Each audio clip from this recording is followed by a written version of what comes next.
there are nights when the silence screams louder than any storm. In those moments, you lie still, but your mind races replaying old arguments, revisiting pain long thought buried, and rehearsing future tragedies that haven't yet arrived. The weight of everything you've ever felt, ever feared, ever failed to say, gathers like a storm behind your ribcage. And even though the world is quiet, you are anything but. You are loud with the ache of being alive. We've all been there, eyes wide open at 2 a.m., longing for sleep, yet terrified of the thoughts that visit in the dark. We whisper to ourselves that we're strong, that we've moved on, that we're fine. But deep down, there's a crack in the armor, a silent echo, asking, what if I never heal from this? But here's a gentle truth. You may not have heard enough. You don't have to carry it all. You never did. And healing real, deep, soul-level healing is not about fixing yourself. It's about remembering who you were before the world told you who to be. It's not about erasing pain, but learning to sit beside it without letting it consume you. I want to tell you a story, not a dramatic tale, just a soft one.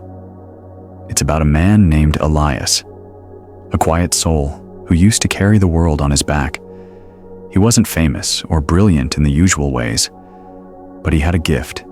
He listened deeply, not just to others, but to the wind, to the trees, to the pause between two breaths.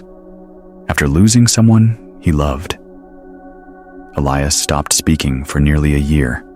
He wandered into the forest every day, letting grief speak in silence.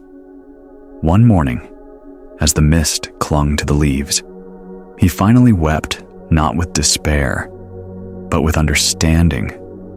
Grief wasn't his enemy. It was his teacher. It had brought him to the edge of himself and showed him what was real. That morning, Elias whispered just one word: enough.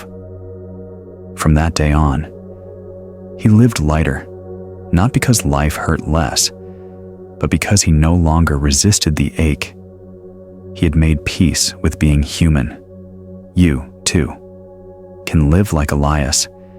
You don't have to retreat into the forest, but you can retreat into your breath, into your awareness. There is a stillness in you, untouched by trauma, by labels, by expectation. A vast sky within you that the storm cannot reach, and it's waiting for you, not in some perfect future, but right here, right now. This is not a lecture. It's not a sermon. It's a walk beside you. Together, we'll wander through the landscape of your heart. We'll meet your pain with compassion, your anger with presence, your shame with truth. And slowly, like morning light through leaves, peace will begin to return. So, take a breath. Let it be deeper than the last, not to escape, but to arrive. Because in the stillness that follows, a gentle unfolding will begin. And what unfolds is you. Let us now step together into the deeper stories, the quiet teachings that will not only soothe your heart, but awaken something ancient and peaceful within it. The journey begins with noticing the pain you carry. But don't worry, we will not stay in the pain. We will walk through it, gently, slowly, and come out on the other side. Have you ever looked in the mirror and felt as though you were seeing a stranger? Someone carrying the memory of 1,000 wounds no one else could see. You smiled. Maybe. You carried on. But behind the smile, something trembled. There are pains not visible on X-rays or scans. They do not bleed, yet they drain the life from our eyes. These are the wounds of the heart, the silent bruises of the soul. And more often than not, they go unnoticed, even by ourselves. We live in a world that celebrates resilience, but rarely speaks of tenderness. We're taught to move on, to stay strong, to bury what aches and paint over it with productivity. But beneath the surface, these wounds whisper. They whisper in the loneliness we feel even when surrounded by others. They echo in the patterns we repeat, in the arguments we replay, in the way we shut down or lash out, not knowing why. Sometimes, the wound isn't even from what happened, but from how long we had to pretend it didn't. Lynn, a woman in her mid-30s, once sat in silence at a retreat. No tears, no visible pain, just stillness. When asked why she came, she paused, then whispered, "I forgot how to feel safe, even with myself." Her words hung heavy in the room. She wasn't referring to trauma in the dramatic sense. It wasn't about a single event. It was about years of shrinking herself, of saying yes when she meant no, of holding her breath in conversations to avoid conflict, of apologizing for simply needing space. The wound wasn't from a knife, but from being invisible over and over again. This is the kind of pain we carry without language. These wounds form not from grand betrayals alone, but from subtle abandonments being dismissed, minimized, interrupted, misunderstood. As children, we don't always know how to interpret those moments, but the body remembers. The heart remembers. Over time, we internalize the silence of others as shame, the absence of warmth as unworthiness, the neglect as proof that we're too much or not enough. And here's the paradox: we adapt. We become hyper-independent, high-performing, overly agreeable, constantly accommodating. From the outside, we look fine, thriving, even. But inside, there is a child still waiting for someone to say, "It's okay to rest. You're safe now. You don't have to earn love by abandoning yourself." In the teachings of mindfulness, we don't try to fix these wounds with logic. We meet them with awareness. We learn to be present with what hurts without needing to analyze or justify. We become the witness, the gentle observer of our own weather, not judging the rain, not clinging to the sun, just noticing, just breathing. And through that noticing, something miraculous happens. The wound begins to soften, not because it has been erased, but because it has finally been seen. A Zen story tells of a monk named Ryoma, who was known for his serenity. A traveler once asked him, "Master, how do you remain so calm amidst all the sorrow you hear?" Ryoma smiled and replied, "I do not carry their pain. I carry the space where their pain is allowed to be." And perhaps that is the healing.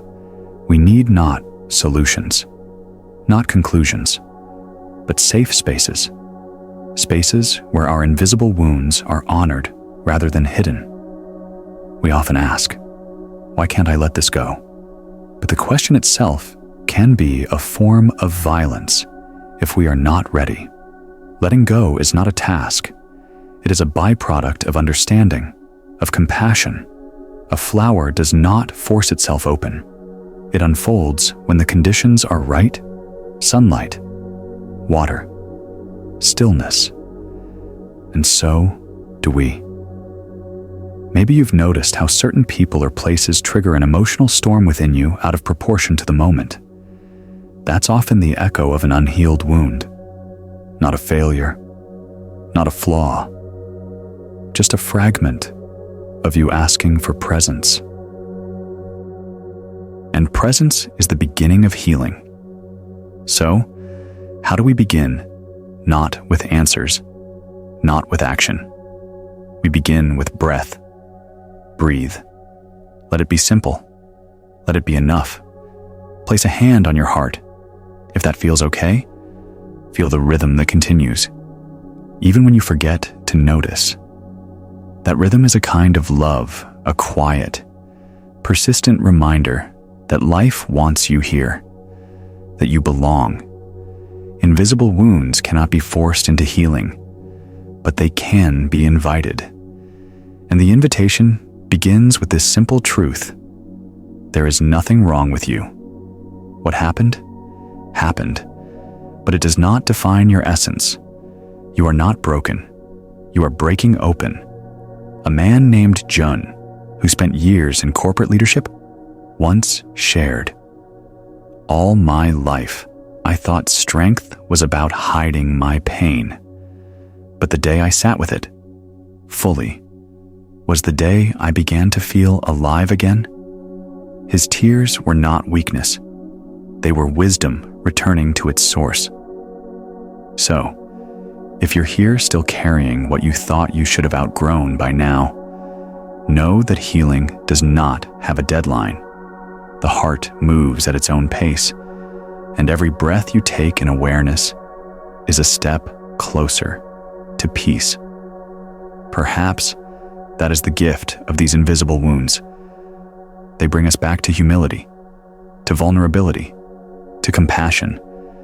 They remind us that no one is immune to pain, and in recognizing our shared fragility, we remember our shared humanity. You don't have to get over it. You only have to come closer to it, with gentleness, to learn its shape, to understand what it wants to teach you. Sometimes, pain is not asking to be solved. It is asking to be heard, and in the hearing, we begin to remember something ancient, something sacred that no matter how many pieces you feel scattered into, there is still a place in you that has never been hurt, a still, quiet place, always waiting, always whole. Let's return there, together. There's a strange fatigue that settles in the soul, not from physical exertion, but from years of emotional evasion. We don't often recognize it for what it is. We call it burnout, apathy, anxiety, or restlessness. But beneath these names lies something quieter, something more tender. We are tired from running from grief we never fully let ourselves feel, from guilt that sits quietly in the corners of our chest, from truths that might crack the image we've worked so hard to project. We run, not with our legs, but with our habits, our distractions, our perpetual busyness. Sometimes, we're not escaping what happened. We're escaping how we felt when it happened and the part of us that still feels that way. The ache of abandonment, the sting of rejection, the humiliation of failure, or worse, the fear that maybe we deserved it. Min, a man with soft eyes and calloused hands, once told me, "I don't rest. I don't stop. If I stop, I feel, and I don't want to feel." He smiled as he said it, but it wasn't the smile of ease. It was the smile of someone bargaining with pain. For years, he drowned his thoughts in projects, deadlines, and obligations. On paper, he was successful. But at night, when the world quieted, a silent grief would crawl into the space left behind. The grief of never being seen for who he truly was. And yet, isn't that what we all crave, to be seen, to be held, not for the mask we wear, but for the soul beneath it? But how can we be seen? When we are always running, how can we be loved? When the parts of us that most need love are the ones we hide away. Running takes many forms. Overthinking, overachieving, overgiving, numbing with entertainment, drowning in noise. It can even look spiritual, always seeking, always improving, but never arriving. We keep moving because we're afraid of what will catch us if we stand still. But here's the paradox. What chases us is not a monster. It's a memory, a feeling, a version of ourselves that is aching to be welcomed back home, not to punish or overwhelm us, but to be witnessed and integrated, to be given permission to exist. In mindfulness practice, we don't push away what arises. We turn toward it, gently. If anger comes, we say, "Hello, anger." If fear arises, we say, "I see you." We don't analyze. We don't shame. We breathe. We create space. And slowly, the things we once ran from lose their sharpness. They become familiar companions on the path to wholeness. One woman, Lon, shared her practice like this every morning. I greet my fears like old friends. I say, "You can walk beside me today, but you don't get to drive." That simple ritual changed her life. She no longer needed to outrun her shadows. She walked beside them, and in doing so, reclaimed her power. It takes courage to stop running. It takes deep inner strength to face what you've spent years avoiding. But on the other side of that encounter lies something precious. Liberation. Not from the past, but from the exhausting need to keep it buried. Imagine for a moment that your mind is a house. In that house are many rooms, some filled with light, others long abandoned. Running keeps you in the front hallway, pacing back and forth. But when you stop, breathe, and gently open one of those dusty doors, something shifts. You might find sadness. You might find rage. But you also might find the younger version of yourself still waiting to be embraced. And when you hold that part of you, when you listen, truly listen, you begin to realize the fear was never in the memory itself. The fear was in being alone with it. And now, you are not alone. Stillness is not always comfortable at first. In fact, it can feel like chaos. But that's only because we're finally hearing what's always been there. And once it's heard, it begins to soften. The scream becomes a whisper. The chaos begins to settle. And in that space, clarity returns. A monk once said, "If you chase your shadow, you'll never catch it. But if you sit in the sun, it will fall behind you." That is the heart of this teaching. You don't have to solve everything. You don't have to understand it all. You just have to stop running long enough for the truth to catch up to you. This moment, this breath is enough. Not because it erases the past, but because it gives you access to presence. And in presence, healing becomes possible. So pause. Let yourself arrive. Let the things you've avoided gently rise, not to drown you, but to remind you of your strength. The very fact that you've survived this long means you are resilient beyond words. And now, it's time to rest. Not because you're weak, but because you're ready. Ready to stop fleeing from your own heart. Ready to return to the inner home you never truly left. This is where the healing begins, not in motion, but in stillness. Not in striving, but in surrender. Let's walk into that stillness together and see what peace awaits. There are feelings we're taught to fear, not by explicit instruction, but by the subtle silence that surrounds them. Anger, sadness, disappointment. These are not welcome guests in many homes. From a young age, we learn to suppress them, to hide the trembling lip, to swallow the tears, to mask the hurt behind sarcasm or silence. And slowly, we become fluent in pretending. But what happens to a feeling that's never allowed to breathe? It doesn't disappear. It goes underground. It becomes tension in the body, tightness in the chest, fatigue we can't explain. It speaks through nightmares, impulsive reactions, unexplained sadness. The wound seeks a voice, and when we won't give it one, it finds its own. Anger is often the most misunderstood. We see it as dangerous, destructive. And yes, it can be when it's bottled, ignored, then finally erupts. But in its raw form, anger is just energy. It is the soul saying, something isn't right. It's a signal, not a sin.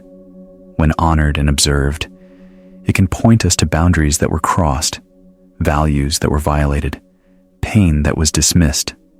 Kuan, a gentle mother of two, once said with shame, "I yelled at my son last week.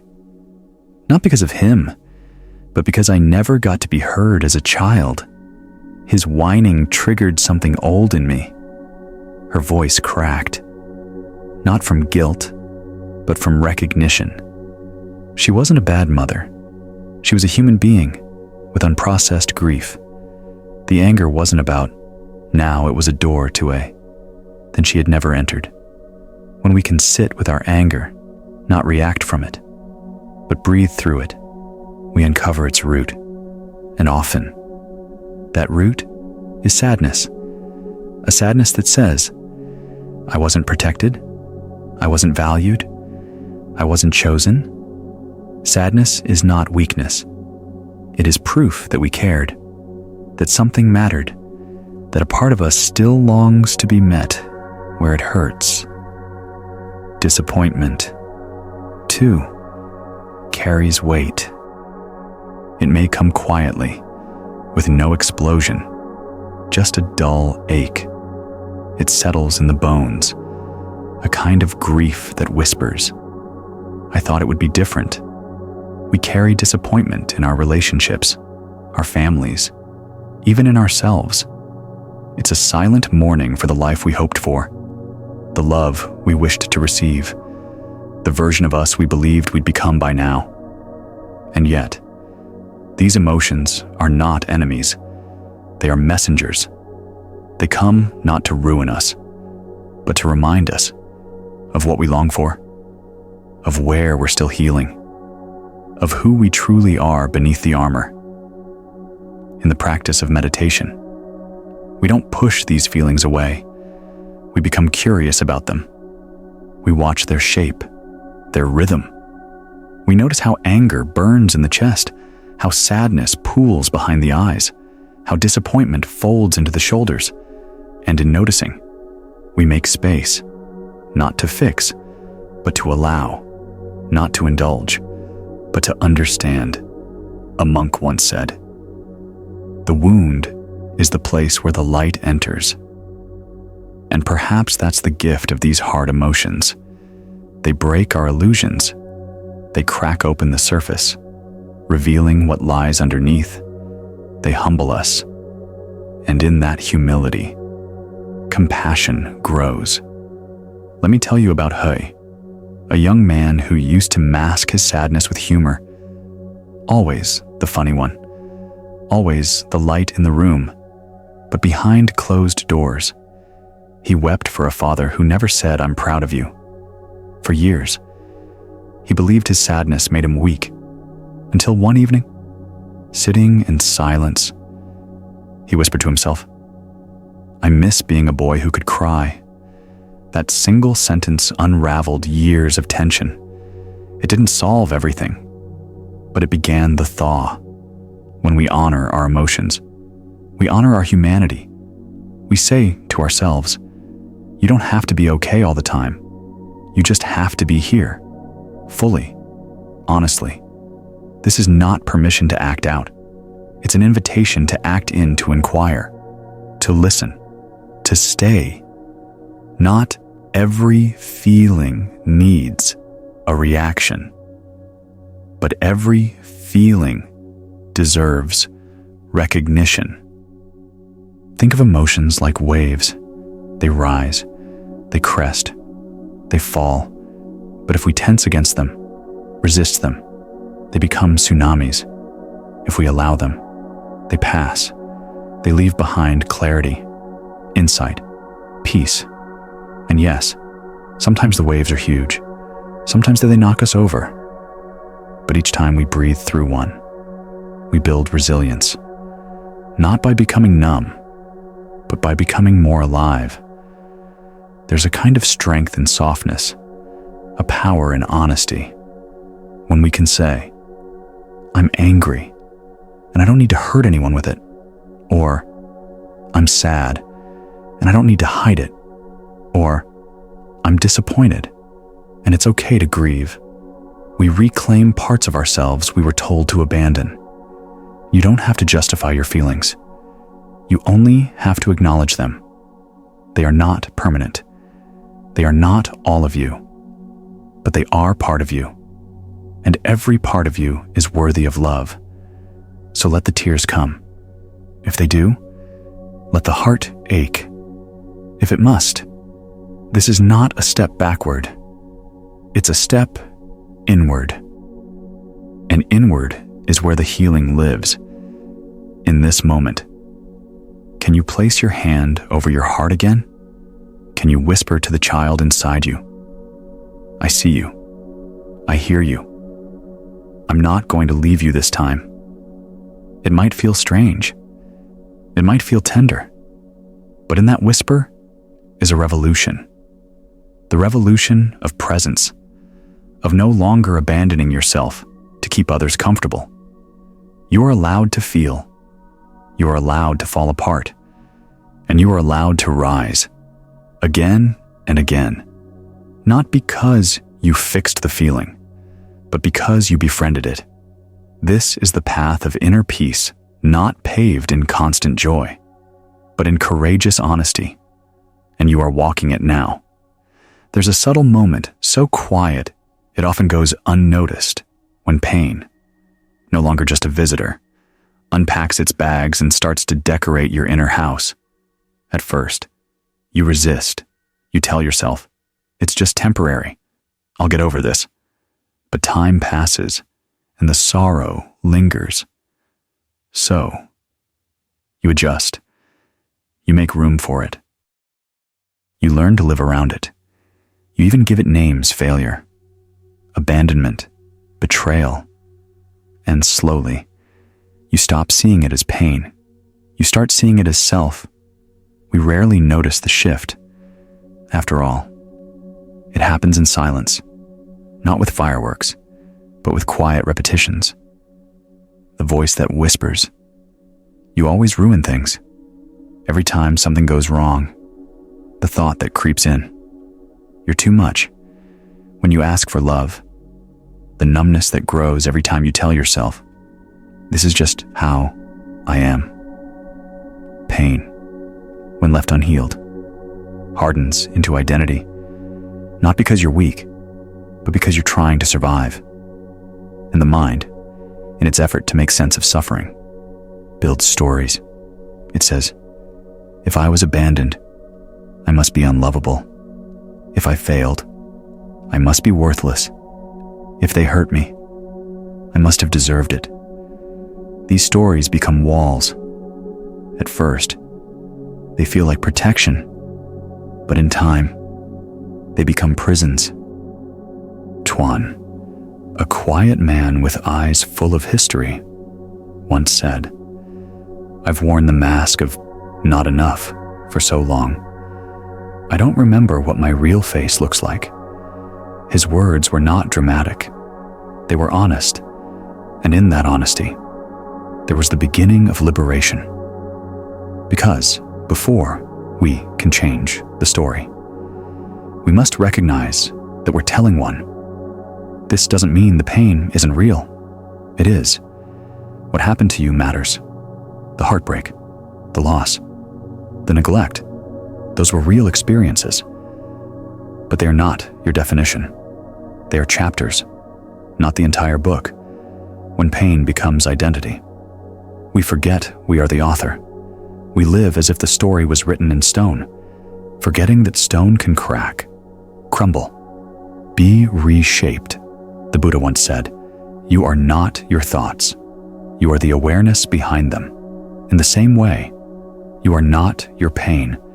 You are the space in which the pain arises, and that space is vast, open, untouched by story or scar. But to access it, we must become still enough to witness what we've been believing. It's a tender process. To untangle the knots of identity formed in pain, it requires compassion, not condemnation, curiosity, not judgment. We ask not, "What's wrong with me, but what have I believed? And is it true?" We begin to notice the moments we shrink, the situations that trigger shame, the people around whom we lose our voice, and instead of reacting, we pause, we breathe, we trace the thread back to its origin.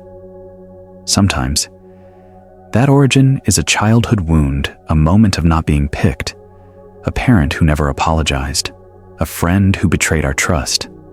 Other times, it's collective, the weight of societal expectations, cultural narratives, inherited silence, whatever the root. The healing begins the same way with presence. When pain becomes identity, it doesn't just affect how we see ourselves, it shapes how we move through the world. We settle for relationships that reflect our inner unworthiness. We sabotage success because happiness feels unfamiliar. We silence our needs because we've equated vulnerability with danger.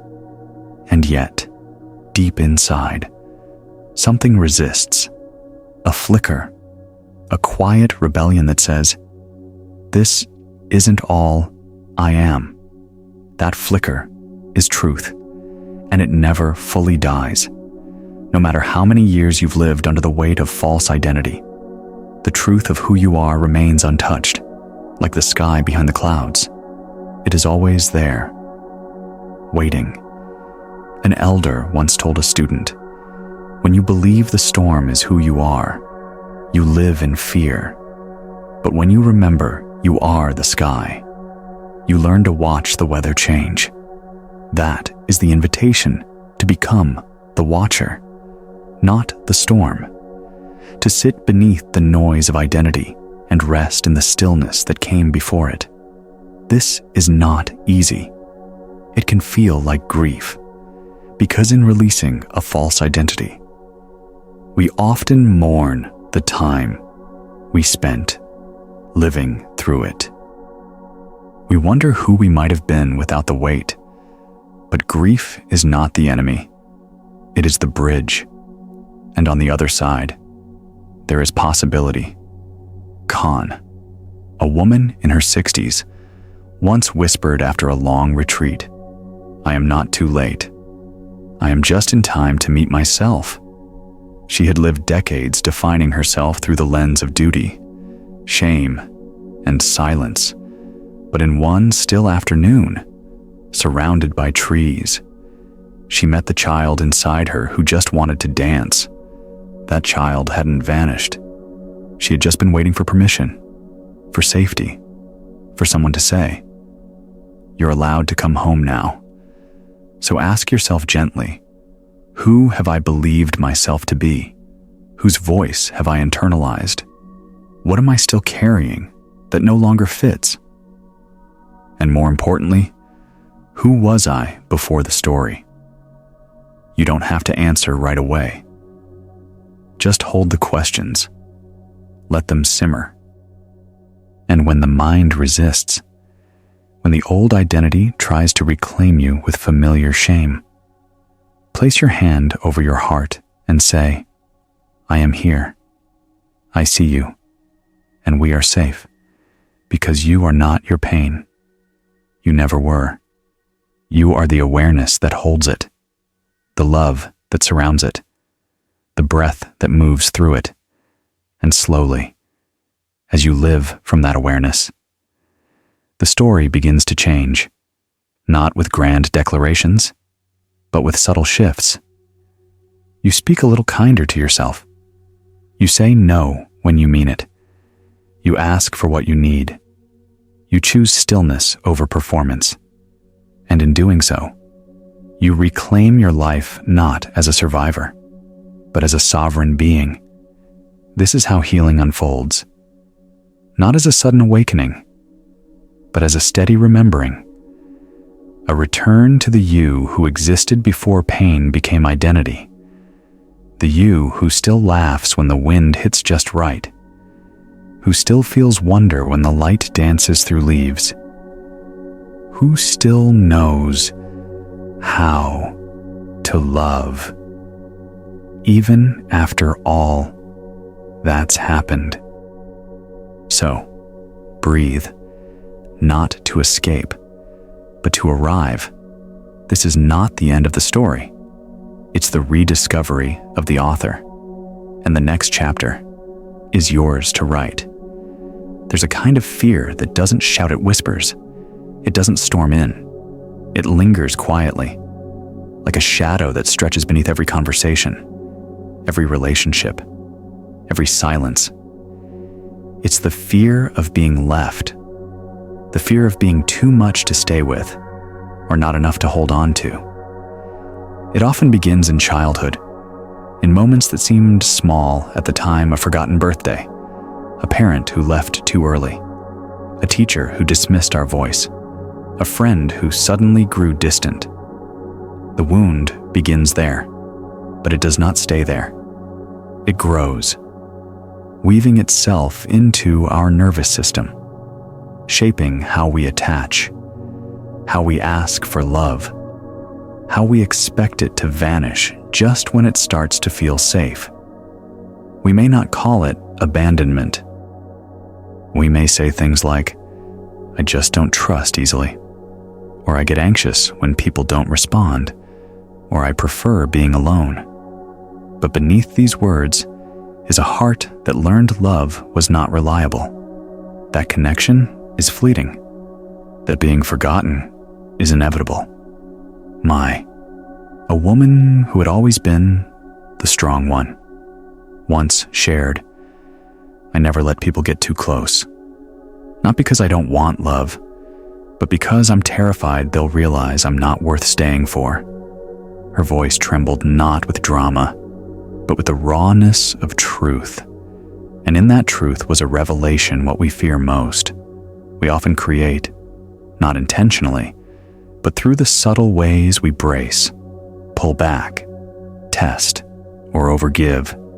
The fear of abandonment doesn't only manifest in romance. It shows up in friendships, in work dynamics, even in our spiritual path. We try to be perfect, agreeable, useful, anything that might convince the world to keep us. But in doing so, we lose ourselves. And ironically, that very loss is what deepens the original wound. True healing begins when we stop trying to be indispensable and instead dare to be real. When we realize that being loved for a role is not the same as being loved for who we are. When we allow ourselves to be seen in our messiness, our neediness, our silence, not to test others, but to meet ourselves. In Buddhist teachings, there's a concept called samskara, the imprints left by past experiences, especially those that go unprocessed. The fear of abandonment is a samskara, etched deeply in many hearts. But mindfulness offers a way through, not by erasing the imprint, but by holding it in awareness, by seeing the fear rise, and instead of reacting, we breathe, we pause, We offer ourselves the very presence we once begged the world to give. There's a story of a monk who lost his entire family in a war. For years, he wandered, disconnected, unable to bond with anyone. One day, while meditating near a river, he watched a mother bird feeding her chicks. Something broke open. He wept not for his loss alone, but for all the ways he had shut himself off from love. From that day forward, he began every morning with a simple chant, "May I stay," even when love feels dangerous. That chant became his practice, and over time, it softened his heart. He no longer saw love as a threat, but as a doorway, one that required courage, not control. You may wonder, what if I open and they leave anyway? And the truth is, they might. Life offers no guarantees. People come and go. Seasons shift. But here's what remains: your ability to stay with yourself. To say, even if they go, I will not abandon me. That is the deepest healing. To become the one who stays, the one who listens, holds space, offers comfort, not just to others, but to the child within who still checks the door, still waits for someone to come back, still believes they were the reason love left. But love did not leave because of you. Love leaves because people are human, because life is unpredictable, because hearts are wounded, and not everyone knows how to stay. Let that truth free you not into cynicism, but into maturity, into the kind of love that doesn't cling out of fear, but flows from wholeness. In moments of panic, when you feel that familiar grip in your chest, try this: place both hands over your heart and whisper, I'm here. I'm not leaving. Say it again and again, not as a mantra to chase the fear away, but as a promise, one that you intend to keep. Sometimes, the most sacred relationship is not with another person, but with the frightened parts of yourself, the ones that tremble at silence, that panic when a message goes unread, that spiral when plans are canceled. Those parts are not irrational.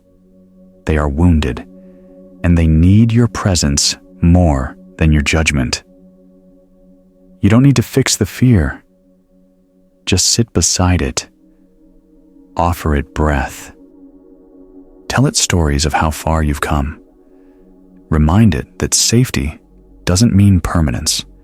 It means presence. And you are present now. We all carry ghosts of people who left too soon, of times when we were overlooked. But ghosts only haunt where there's no light. When you bring awareness to the wound, the haunting fades. What's left is tenderness. What remains is space. And in that space, you may discover a surprising thing. The fear was loud, yes, but beneath it was always a deeper longing, not just to be loved, but to belong, to feel, even for a moment, that you are enough as you are. Let this moment be that belonging, not because someone else gave it, but because you claimed it. So breathe, whisper the words your younger self longed to hear. You are not too much. You are not a burden. You are not forgettable. You are loved, not because you earned it, but because you are.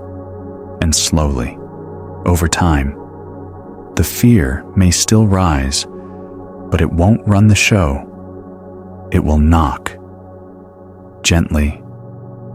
And you, wiser now, will open the door with grace and say, I see you, but I'm staying. We often wonder why the same stories keep unfolding in our lives, why the same patterns repeat, even when we're with different people, in different places, at different times. We tell ourselves, this time will be different. And for a while, it is, until it's not, until the same argument erupts, the same withdrawal happens, the same ache returns, and we begin to ask, is it them or is it me? The truth is, it's neither and both. Relationships are mirrors. They reflect not only our joy, but also our wounds. And the most intimate relationships, the ones we cherish most, are often the ones that bring our pain to the surface most clearly. What's repeating is not punishment, it's invitation. Life keeps placing us in familiar emotional territory, not to trap us, but to give us a chance to respond differently, to meet the moment with awareness instead of reaction, to bring light where before there was only shadow. Hua, a teacher in her 40s, once confided, "I always end up with partners who don't choose me fully. It's like I'm always trying to prove I'm worth staying for." As she spoke, tears welled up, not just from the pain of the present, but from the echo of a childhood spent chasing the affection of a distant father. She wasn't broken. She was repeating what she once believed love looked like: partial, inconsistent, conditional. When our inner wounds go unhealed, we unconsciously recreate them in our adult relationships, not because we want to suffer, but because a part of us believes that if we can finally win the love we didn't receive before, it will heal the past. But that never works, because no amount of external validation can resolve an internal fracture. Healing doesn't happen through repetition, it happens through awareness. And awareness begins with slowing down, with noticing the moment the pattern begins. That tightness in your chest when your partner pulls away, that flood of words when you feel unseen, that urge to withdraw when conflict arises. These are not random. They are signals, clues, invitations to pause. In mindfulness, we call this the sacred pause, that brief space between stimulus and response. Most of us live in reactivity. Someone says something, we feel hurt, and we lash out or shut down. But in the pause, we create a gap wide enough to choose a different path. Imagine a child crying in the middle of a storm. Do we shout at the child for being afraid, or do we kneel, offer our arms, and say, "I've got you. You're safe"? This is what the sacred pause offers to turn toward the frightened parts of ourselves in compassion, rather than judgment, in the cycles of pain. One of the most common patterns is projection. We see in others what we refuse to acknowledge in ourselves. We accuse our partner of being distant, when, in truth, we've been emotionally unavailable. We blame them for not listening, when deep down, we haven't voiced our needs clearly. We get angry when they set boundaries, because we never learned how to hold our own. None of this makes us bad. It makes us human. But to break the cycle, we must take radical responsibility not for others' behavior, but for our own experience. We ask, what am I feeling right now? What am I truly needing? Is this reaction about the present, or is it echoing the past? There's a story of two monks walking through a field. One says, "I can't stop thinking about how she left me." The other replies, "Then stop feeding the memory." But how the first monk asks, "By feeding the present moment instead." The second says, "In relationships, we often feed the past. We approach our loved ones not as they are, but as characters in a story we wrote long ago, and then we wonder why they can't hear us. To truly connect, we must risk putting down the script to meet each other, not from fear, but from presence. This doesn't mean ignoring red flags or enduring harm. It means learning to discern. Is this relationship unhealthy? Or is it my old fear being activated? Am I being disrespected? Or am I reliving an old wound? Self-awareness doesn't make relationships perfect, but it makes them conscious. And from that consciousness, we can begin to relate, not from defense, but from authenticity. Tien, a quiet man with a long history of abandonment, once said, "For years, I waited for the perfect partner to make me feel whole. Now I realize I must come whole to love, not perfectly healed, but present." That shift changed everything. He no longer needed someone to save him. He simply needed someone to walk beside him as he saved himself. And that's the essence of conscious love, not rescuing, not fixing, but witnessing, saying, "I see your pain, and I'm staying. I see your fear, and I'm not running. I see your mess, and I still choose you." But we can only offer that to others when we first offered it to ourselves. So if you find yourself stuck in the same argument, the same pain, the same dance pause, ask, what is this really about? And listen, not just to your thoughts, but to your body, your breath, your heart. You may find that the conflict is not between you and them. It's between your wound and theirs. Two nervous systems trying to protect themselves. Two histories colliding. Two children inside grown bodies, each longing to be seen. And in that recognition, there's a softening, a breath, a choice to break the cycle. We must choose differently, speak gently, stay present, offer the love we wished we'd received. Not because it's easy, but because it's sacred. You are not doomed to repeat the past. You are capable of rewriting it, not in memory, but in action. Every conscious breath, every moment of pause, every word spoken with care, that's a new line in the story. So take the pen back. Write not from your wound, but from your wisdom. And let love become a practice, not a performance. Have you ever asked yourself, why does this keep happening to me? Not in anger, but in quiet bewilderment. Why do certain heartbreaks seem to return, dressed in new names, wearing different faces? Why do old wounds find fresh ways to open, just when we thought we had moved on? Why does pain, like a ghost with no place to rest, keep circling back? It's not a cruel joke by the universe, nor is it a punishment for past mistakes. The repetition of pain is often a reflection of what remains unhealed, not because we failed to heal, but because the wound was never fully seen, heard, or held with the presence it needed. And so, it returns, again and again, not to hurt us, but to be acknowledged.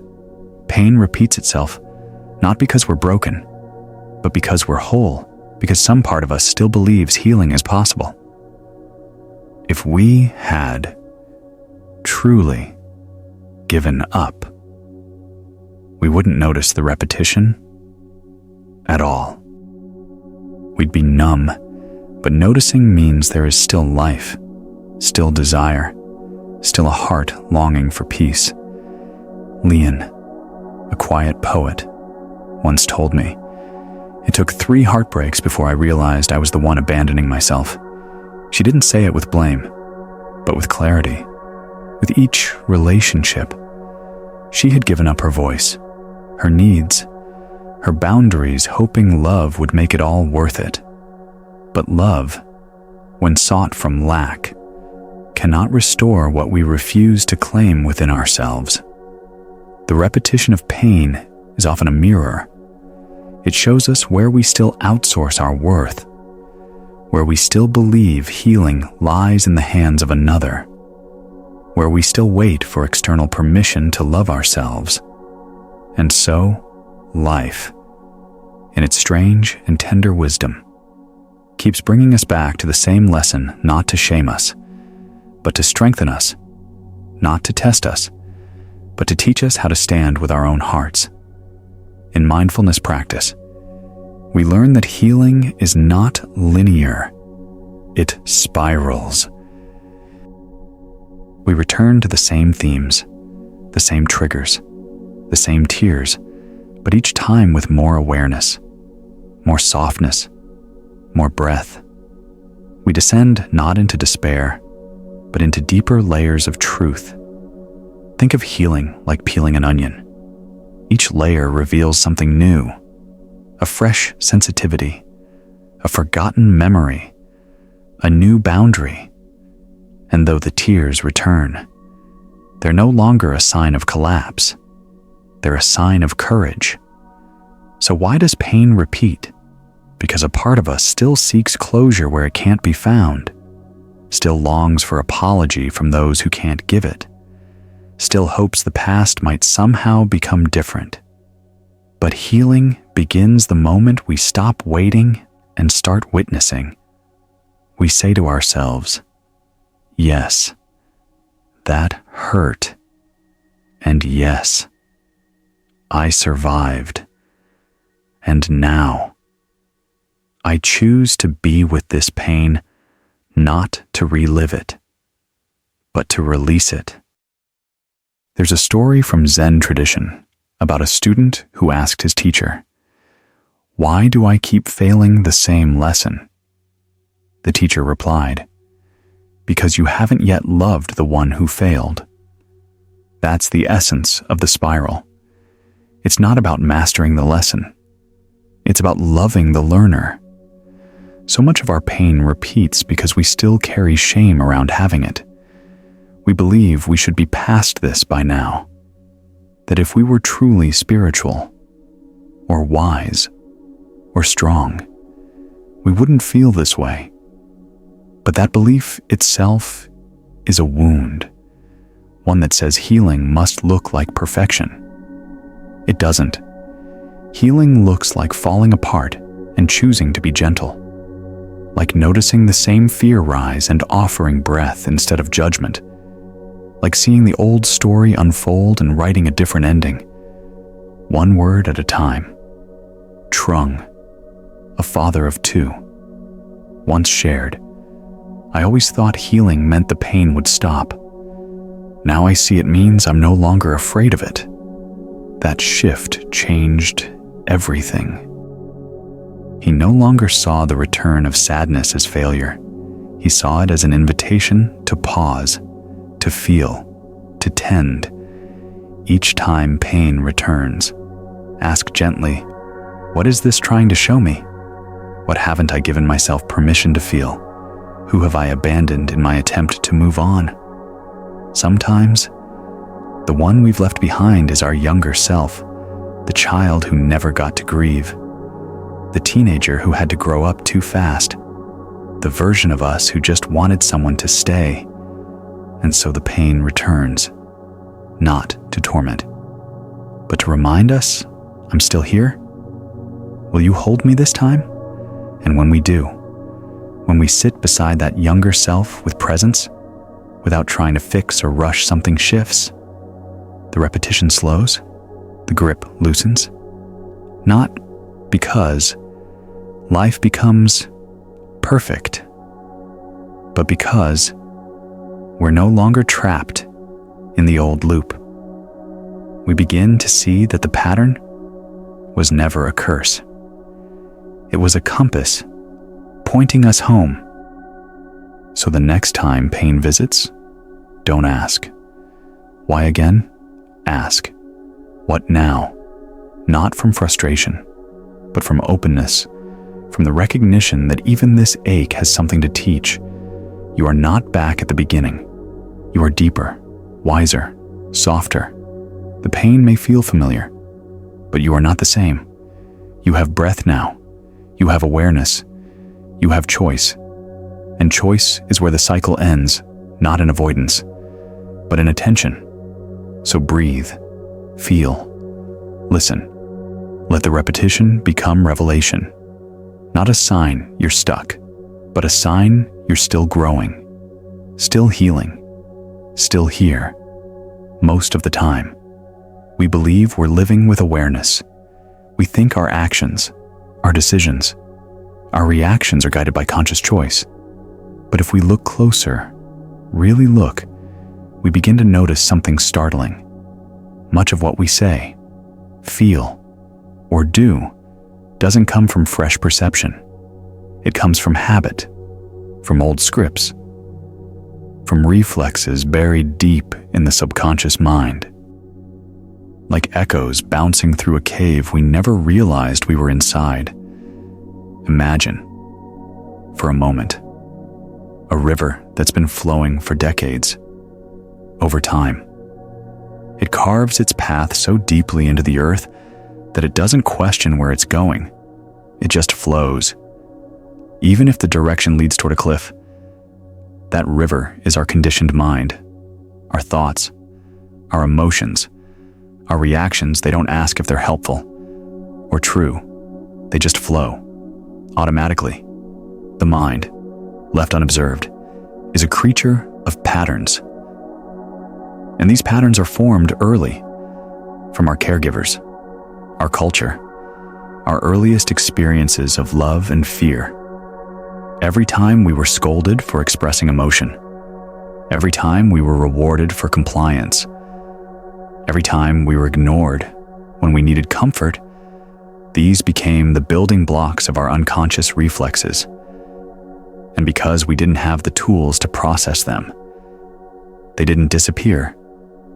They sank into the body, into the nervous system, into the way we interpret every interaction.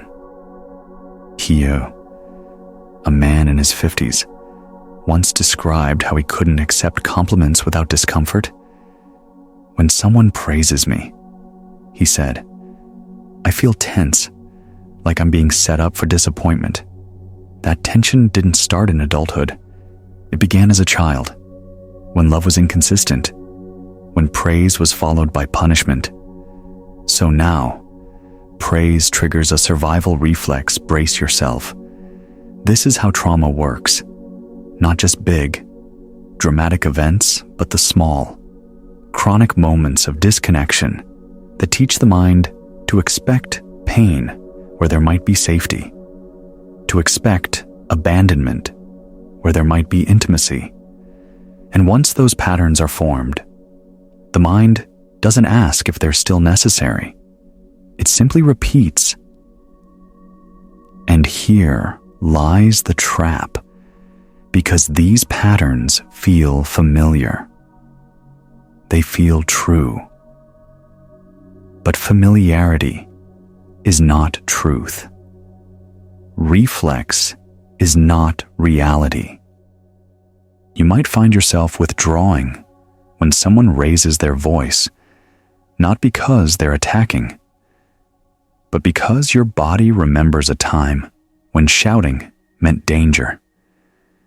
You might over-explain yourself in meetings, not because your ideas are weak, but because you once had to earn approval to feel safe. You might feel panic when your partner needs space, not because they're leaving, but because space once meant goodbye. These are not flaws. They're maps. Maps drawn by the past. But maps are not the territory, and we don't have to keep walking the same path. The first step toward freedom is noticing. Noticing the moments when we're not really here, when we're reacting, not responding, when we're playing out a scene from childhood in the theater of adulthood. This noticing requires gentleness. The unconscious is not an enemy. It's a loyal servant, one that has worked tirelessly to protect us, even if its methods are outdated. When we see it this way, We stop shaming ourselves for our reflexes. We start listening. Mindfulness practice is the art of this listening. It's the space between stimulus and response. It's the pause before the reflex. It's the breath that says, "Wait, what's really happening right now?" And in that breath, something miraculous begins. The pattern is interrupted. The river bends. The old script fades. We find ourselves free, not because we've erased the reflex, but because we've seen through it. This is not easy.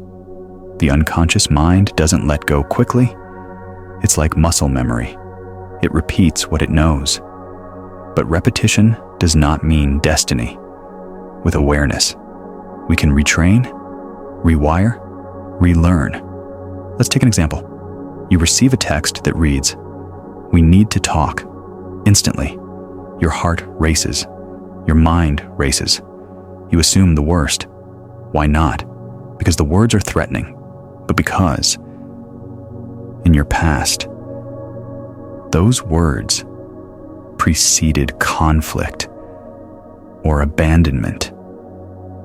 That's your conditioning speaking. But this time, instead of reacting, you pause. You place a hand on your heart. You breathe. You whisper, "I'm safe right now." You remind yourself this is now, not then. The body might still react, but the awareness steps in like a calm parent saying to the frightened child, "I see you. I've got you." That's the power of mindfulness. Not to control the mind, but to become bigger than it. To be the space in which the mind moves, rather than being moved by it. In Zen, they say, don't believe everything you think. Because thoughts are not facts. Reactions are not reality. They are often echoes of a time when we didn't have the tools we now have. And this is important. The point is not to stop all reflexes. Some are useful. You touch a hot stove, your hand pulls back good.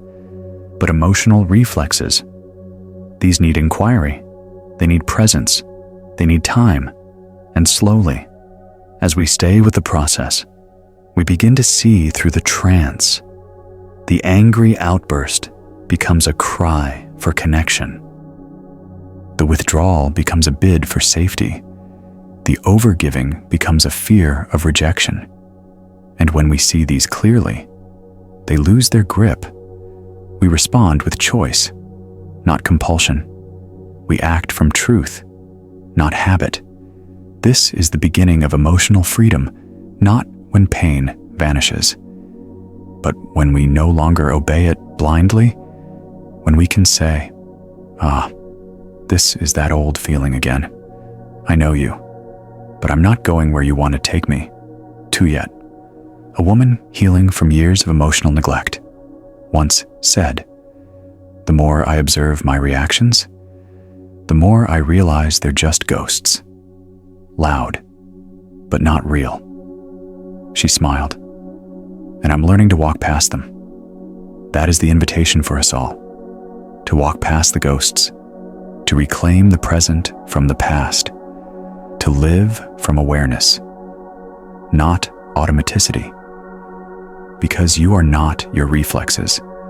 You are not your habits. You are not the voice in your head that shouts when you're scared. You are the awareness that hears the voice, the stillness beneath the storm, the clarity beneath the conditioning. And from that stillness, from that clarity, a new kind of life begins, not perfect, but conscious, not free of pain, but free from its tyranny. So breathe and notice. This moment is a choice, and you are here now. There are moments in life when our reactions surprise even us. A seemingly small comment feels like a personal attack. A delayed reply sends a wave of panic through our chest. A careless glance from someone we love becomes a storm. of insecurity. And afterward, when things settle, we often ask ourselves, why did I react so strongly? The answer doesn't lie in the surface of the moment, it lies beneath, in what the ancient teachings call the kindling. Like dry wood waiting silently for a spark, we carry within us countless little pieces of unresolved pain, buried memories, unmet needs, and silent beliefs. And when something in the present resembles something from the past, even faintly, it ignites the kindling. The reaction that follows is not about now, it's about then. These moi lua are rarely logical. They're not wounds we recall easily. Some are inherited, some are absorbed unconsciously, but they sit quietly in the psyche, in the heart, in the body waiting, not to hurt us, but to be seen. Mai once described how she would feel uncontrollable anger when her husband forgot small things, milk at the store, picking up the laundry. It wasn't about the milk, she said. It was about feeling invisible. Like my voice didn't matter. As we traced the thread back, it led to her childhood, where her needs were often overlooked. The forgotten milk was just the spark. The real fire had been smoldering for years. This is the nature of kindling. It disguises itself. It turns present moments into emotional explosions. And unless we recognize the source, we spend our lives putting out fires, blaming the match, never realizing it's the wood inside that's ready to burn. In Buddhist psychology, these internal triggers are called anusaya latent tendencies. They're not always active, but they shape how we perceive the world. One person sees conflict and shuts down. Another sees it and fights. A third becomes hyper-helpful. All from the same external event, but different inner wood, different old flames. And yet, here's the hope fire, though powerful, cannot sustain itself without fuel. The more we clear the kindling, the less we burn. The more we become aware of our triggers, the more we stop mistaking them for truth. So how do we clear the kindling? We begin by watching, not judging, just watching. We notice the moments we get disproportionately upset, the interactions that leave a mark longer than they should, the emotions that rise with a strength that doesn't match the moment. Then we ask, what does this remind me of? What part of me is reacting? How old is this feeling? These are not intellectual questions. They are invitations to pause, to breathe, to turn inward, not outward. Sometimes the answer comes quickly, a memory, a voice, a sensation. Other times, it's vague, a tightening, a heaviness, a sense of being back somewhere we thought we'd left behind. Whatever arises, we don't push it away. We hold it gently, like a child who has been waiting years to be heard. Chien, a man healing from abandonment, once said, "Every time my partner needs space, I feel like I'm 10 again, watching my father pack his bags." His partner wasn't leaving, but the kindling didn't know that. The kindling reacted as if the threat were real, but the moment he saw that truly saw it, something shifted. He could say to himself, "This is old. I'm not that child. I'm here now." And in that simple recognition, the flame softened. This is not about blame, not toward others, not toward ourselves. It's about compassion. We all carry kindling. No one grows up unmarked. No one arrives at adulthood without echoes. But healing begins the moment we stop making the reaction wrong and start listening to what it points toward. Imagine your emotional triggers as smoke. Instead of waving it away, trace it back to the ember. What story does it tell? What need does it reveal? What longing does it expose? Often, beneath the anger is a plea to be seen. Beneath the jealousy is a fear of being unworthy. Beneath the silence is the fatigue of always pretending we're okay. And when we meet these parts, not to fix, but to feel, something miraculous happens. The kindling becomes compost. The wood becomes soil. The fire becomes light. In mindfulness, we don't try to stop the trigger. We create space around it. A breath, a pause, a gap wide enough for choice to enter, wide enough for compassion to arrive. It's a practice. It takes time. You might notice your kindling flare up again and again. That's okay.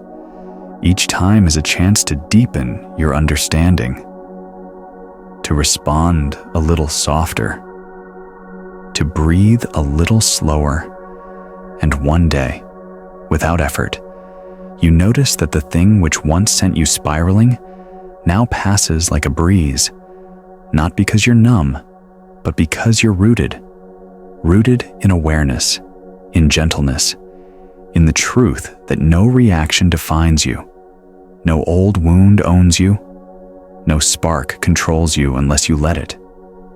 So ask yourself gently, what fires do I keep fighting on the outside that really began on the inside? What am I still carrying that keeps catching flame? And most tenderly, can I meet that part of me with love, not fear? Because you are not your reactions. You are not your kindling. You are the awareness that sees it all, the presence that holds the flame without letting it consume. So breathe and let the old fires burn out in the light of your compassion. We often believe that suffering arises from what happens to us, a harsh word, a broken promise, a missed opportunity.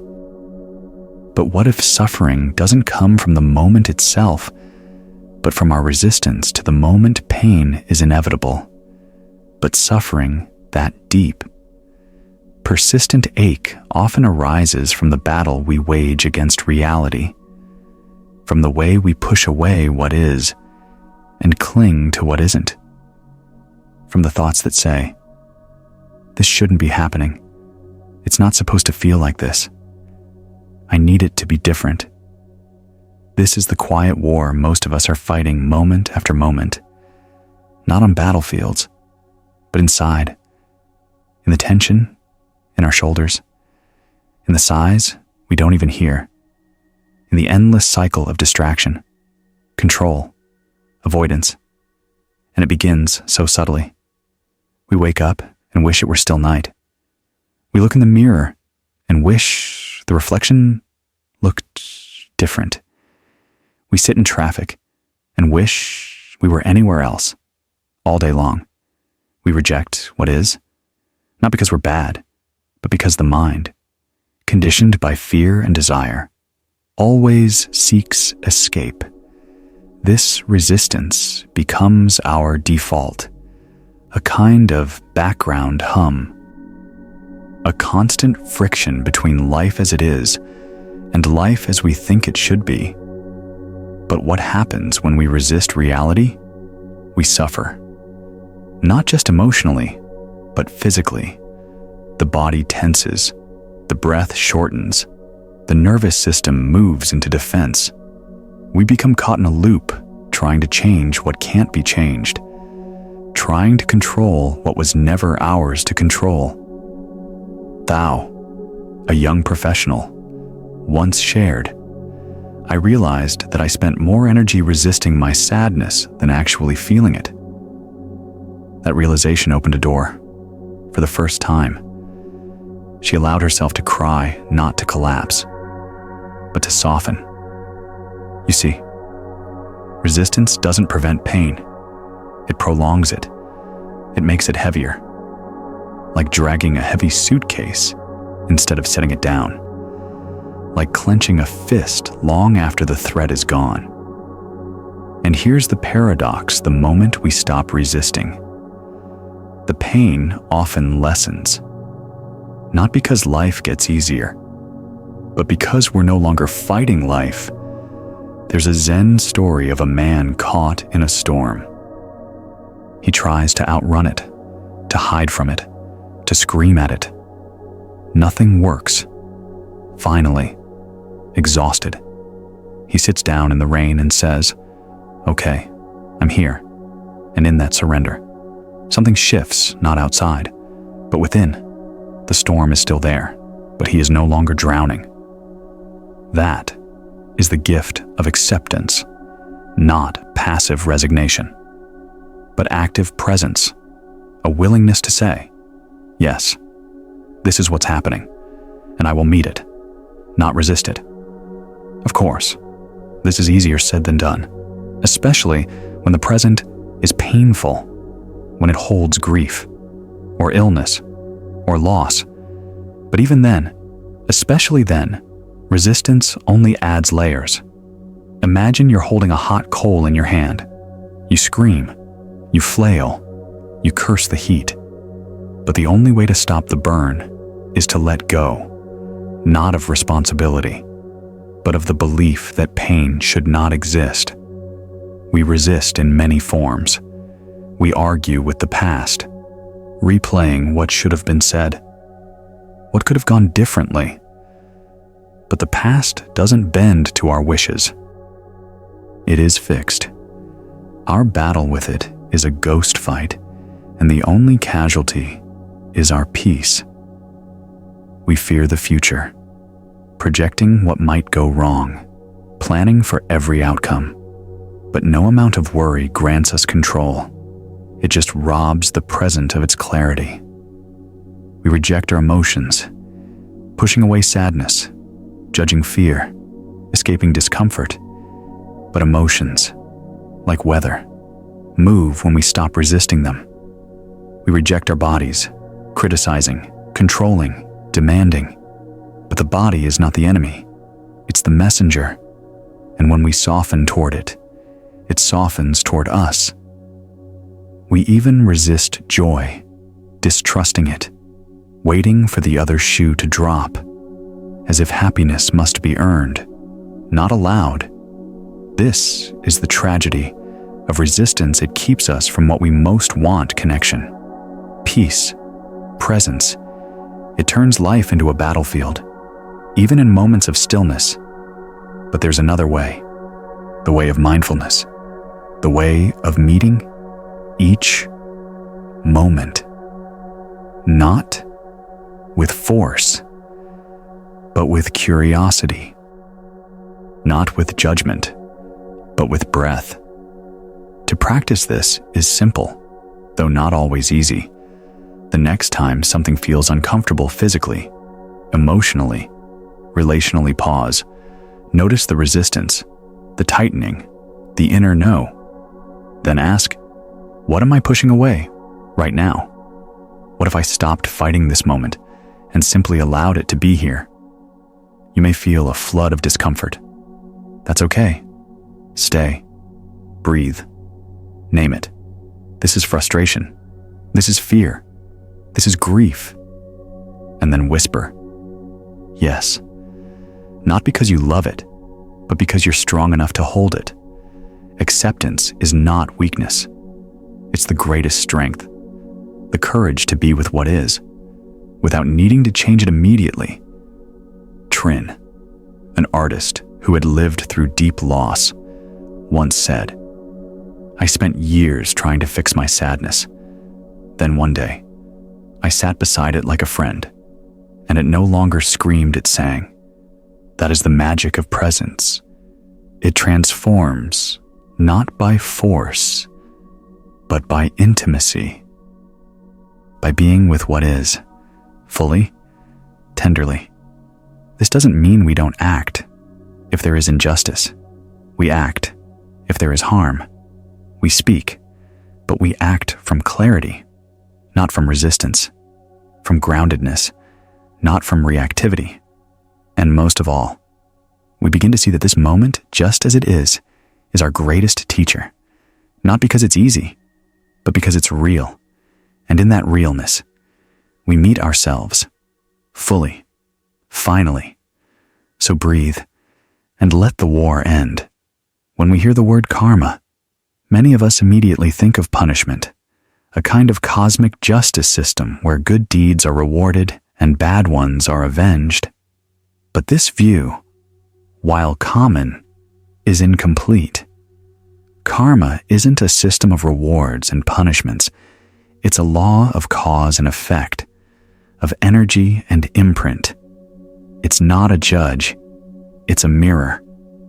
Every thought we have, every word we speak, every action we take, these are seeds. And just as a seed, when placed in the right soil and given time, will eventually grow, so too will the imprints of our intentions. This is karma. It's not external.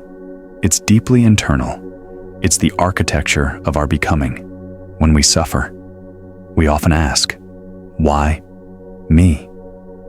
But the teachings invite a different question. What is this moment trying to teach me? That doesn't mean we blame ourselves for pain. It means we listen to it with reverence, with curiosity, with compassion.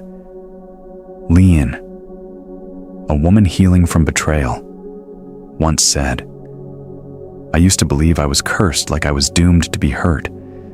But then I began to see the ways I ignored my own intuition, the way I stayed silent to avoid conflict, the way I attracted people who mirrored my unhealed beliefs about love."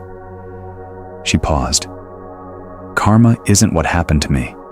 It's what I kept participating in unconsciously.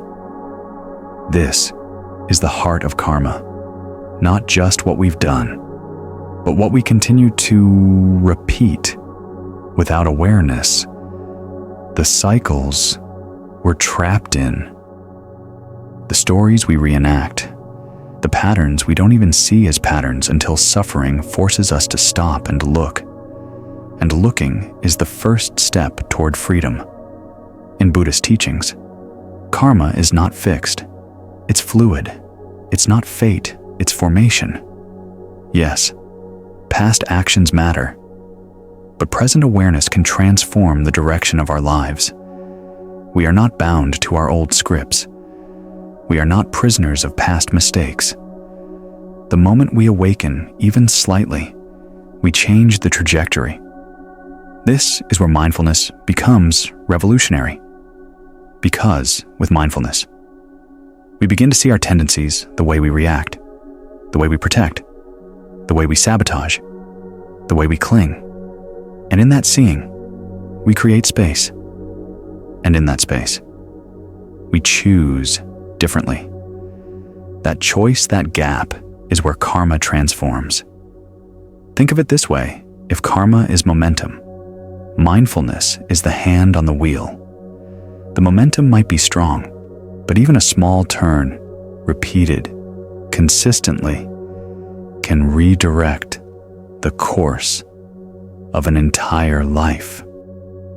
Of course, there are karmic seeds we didn't plant in this lifetime, intergenerational wounds, cultural conditioning, collective trauma.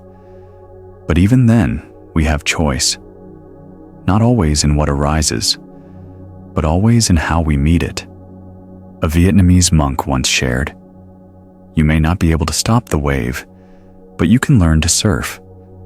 That's the power of karma, not to crush, but to awaken, to show us where we are asleep, to invite us into conscious living. But this requires humility. It requires us to stop seeing ourselves as victims of life and begin seeing ourselves as participants in its unfolding. This doesn't mean bypassing pain or blaming ourselves for trauma. It means honoring pain as a message, not of punishment, but of potential, not of judgment, but of growth.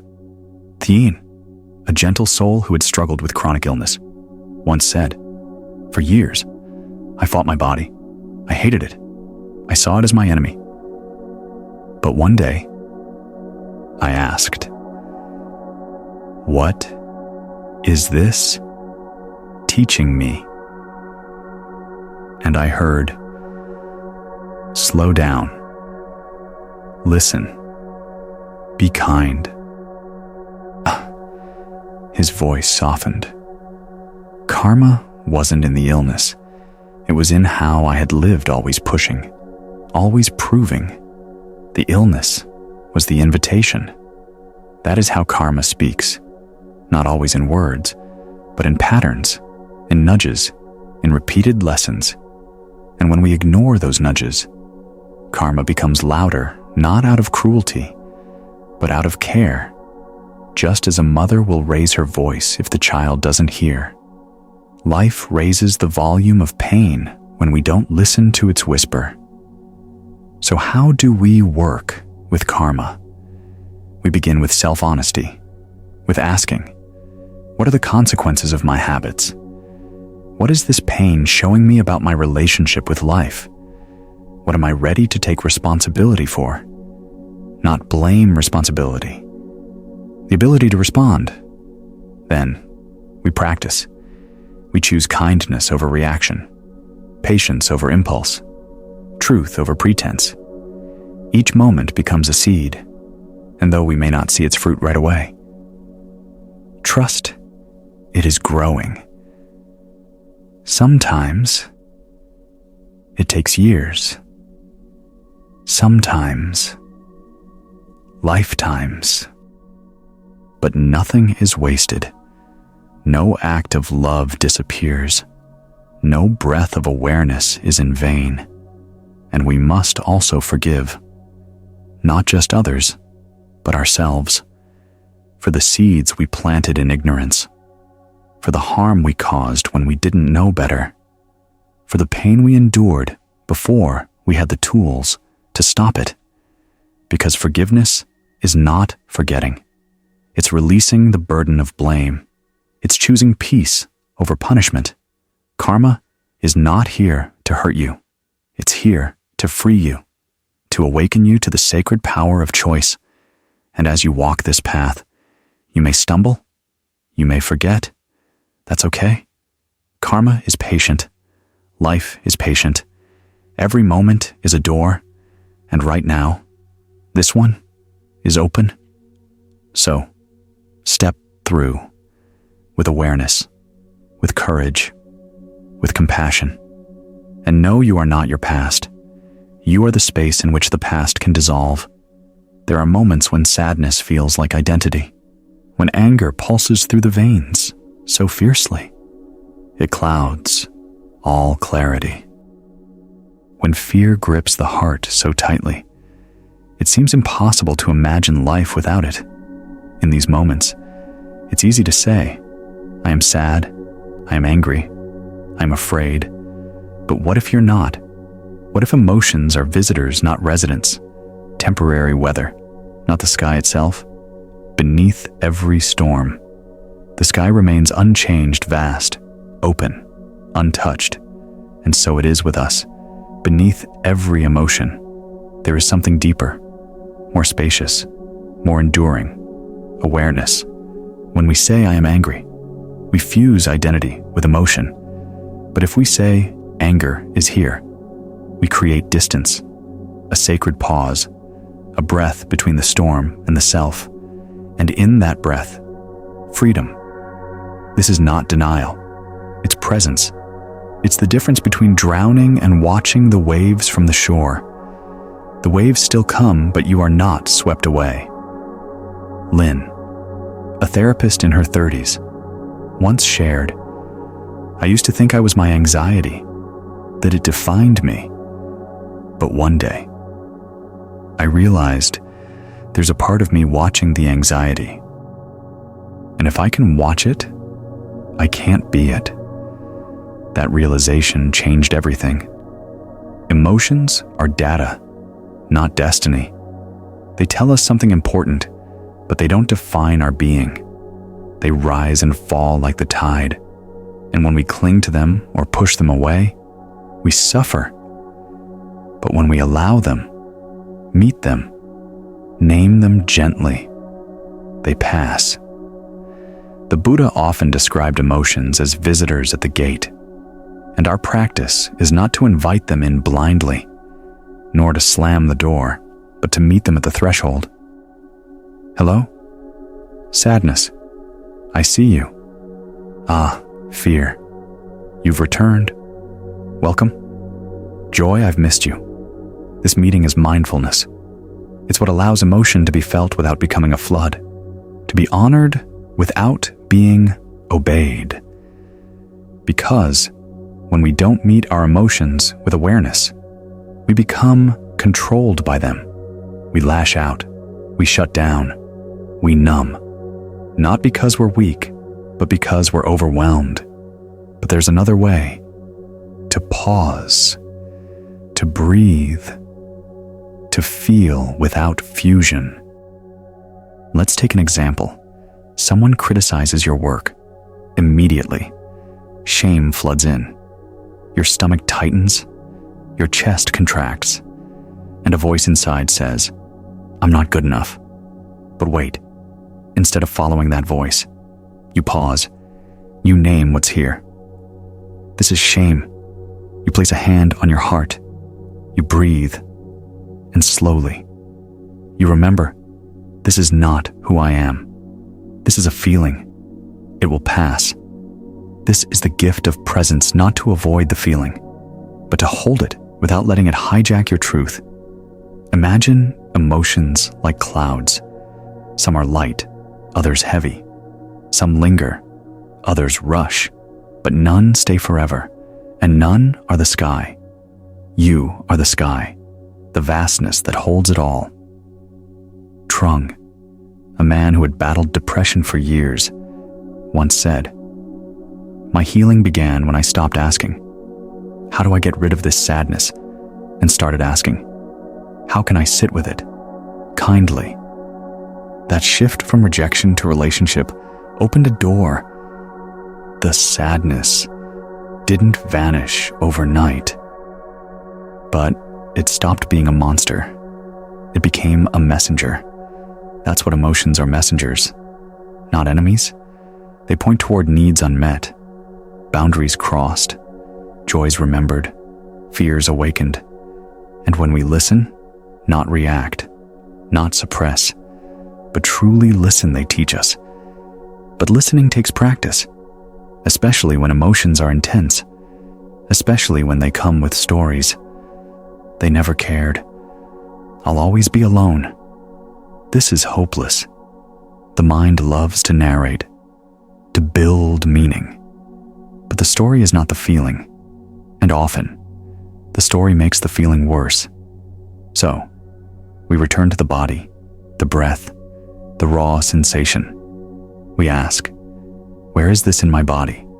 What does it need? Can I stay with it? Just one more breath, and breath by breath, we stay, not to fix, but to feel, not to indulge, but to invite. This presence changes everything, because when you realize you are not your emotions, you stop fearing them. You stop needing to escape them. You stop using others to manage them.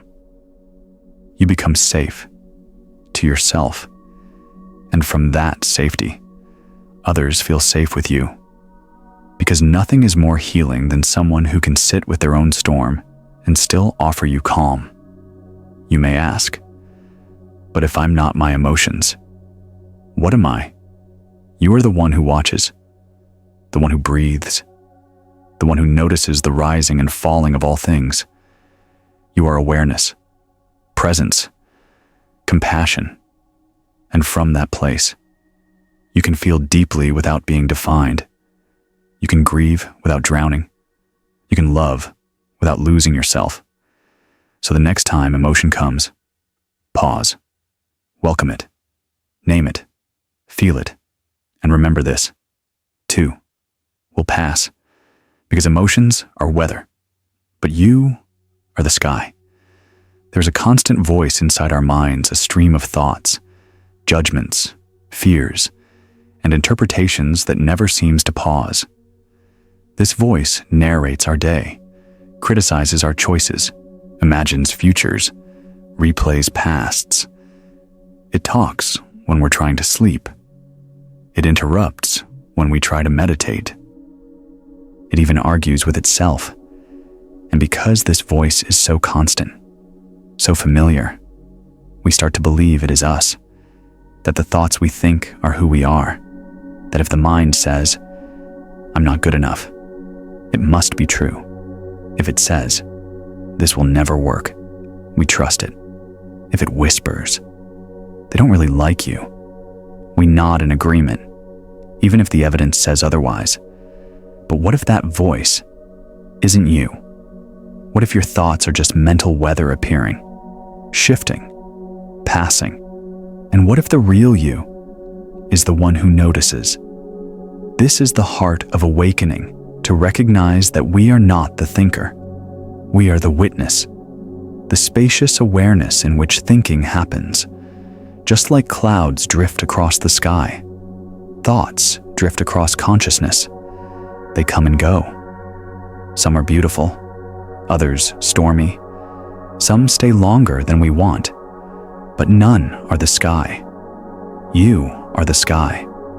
This shift from identification to observation is one of the most powerful transformations on the spiritual path. Because the moment we stop fusing with thought, its power softens. We are no longer ruled by every worry, no longer pushed around by every fear, no longer trapped in the same loops. Liam, a meditation student, once shared, "I used to think I had an anxious personality. But now, I see I just have anxious thoughts. And when I don't believe them, I feel free." That shift changed how she moved through the world. Let's be clear. Thoughts are not the enemy. They're tools, maps, signals. They can be creative, insightful, even beautiful, but they are not you. And when left unexamined, they can become tyrants. Many of our thoughts aren't even ours. They're inherited from culture, family, past trauma. We think them because we heard them, absorbed them, repeated them. But repetition is not truth. Volume is not validity. A classic story in Buddhist tradition tells of a monk who said, "My mind is like a monkey, swinging from thought to thought." "How do I make it still?" The master replied, "You don't still the monkey, you stop giving it bananas." In other words, stop feeding the thought with belief, with attention, with identity. This begins with noticing. The next time a thought arises, especially a painful one, pause, ask, "Is this thought true? Is it helpful? Who would I be without this thought?" Sometimes, the answer is immediate. Sometimes, silence is the answer. The key is not to argue with the thought, not to suppress it, but to observe it, to create space around it, to breathe. Imagine you're sitting by a river. Thoughts are leaves floating by. Some are bright, others decaying. You don't have to pick up every one. You don't have to analyze each leaf. You can watch, let it pass, trust the flow. This practice, over time, creates inner spaciousness.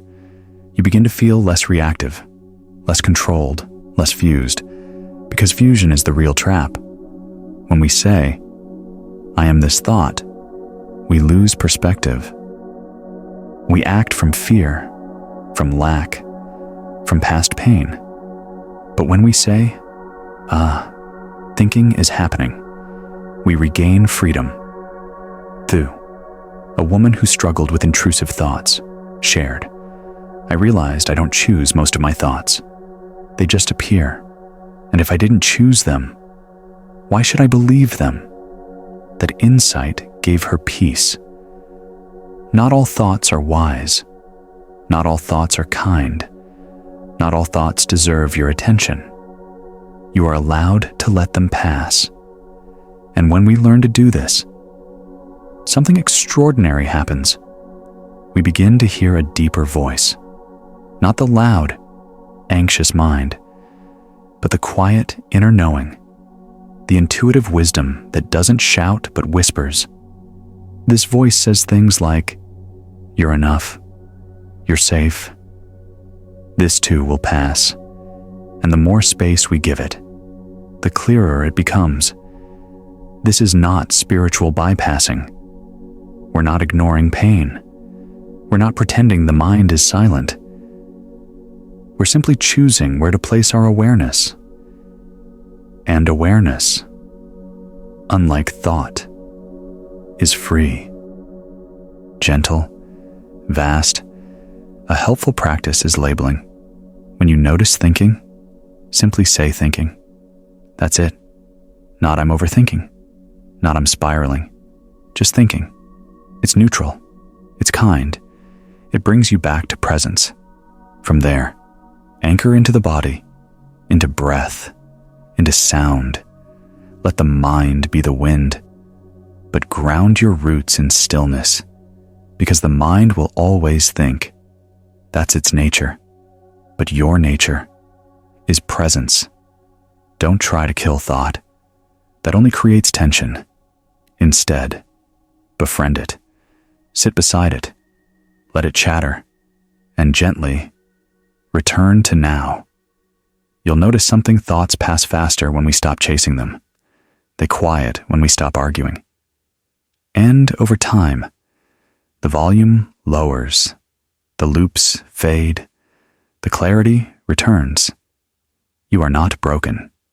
You are not your worst thoughts. You are not the voice in your head. You are the one who hears it all and chooses love anyway. So, next time, the mind spins. Breathe. Watch. Remember the sky. And know you are free.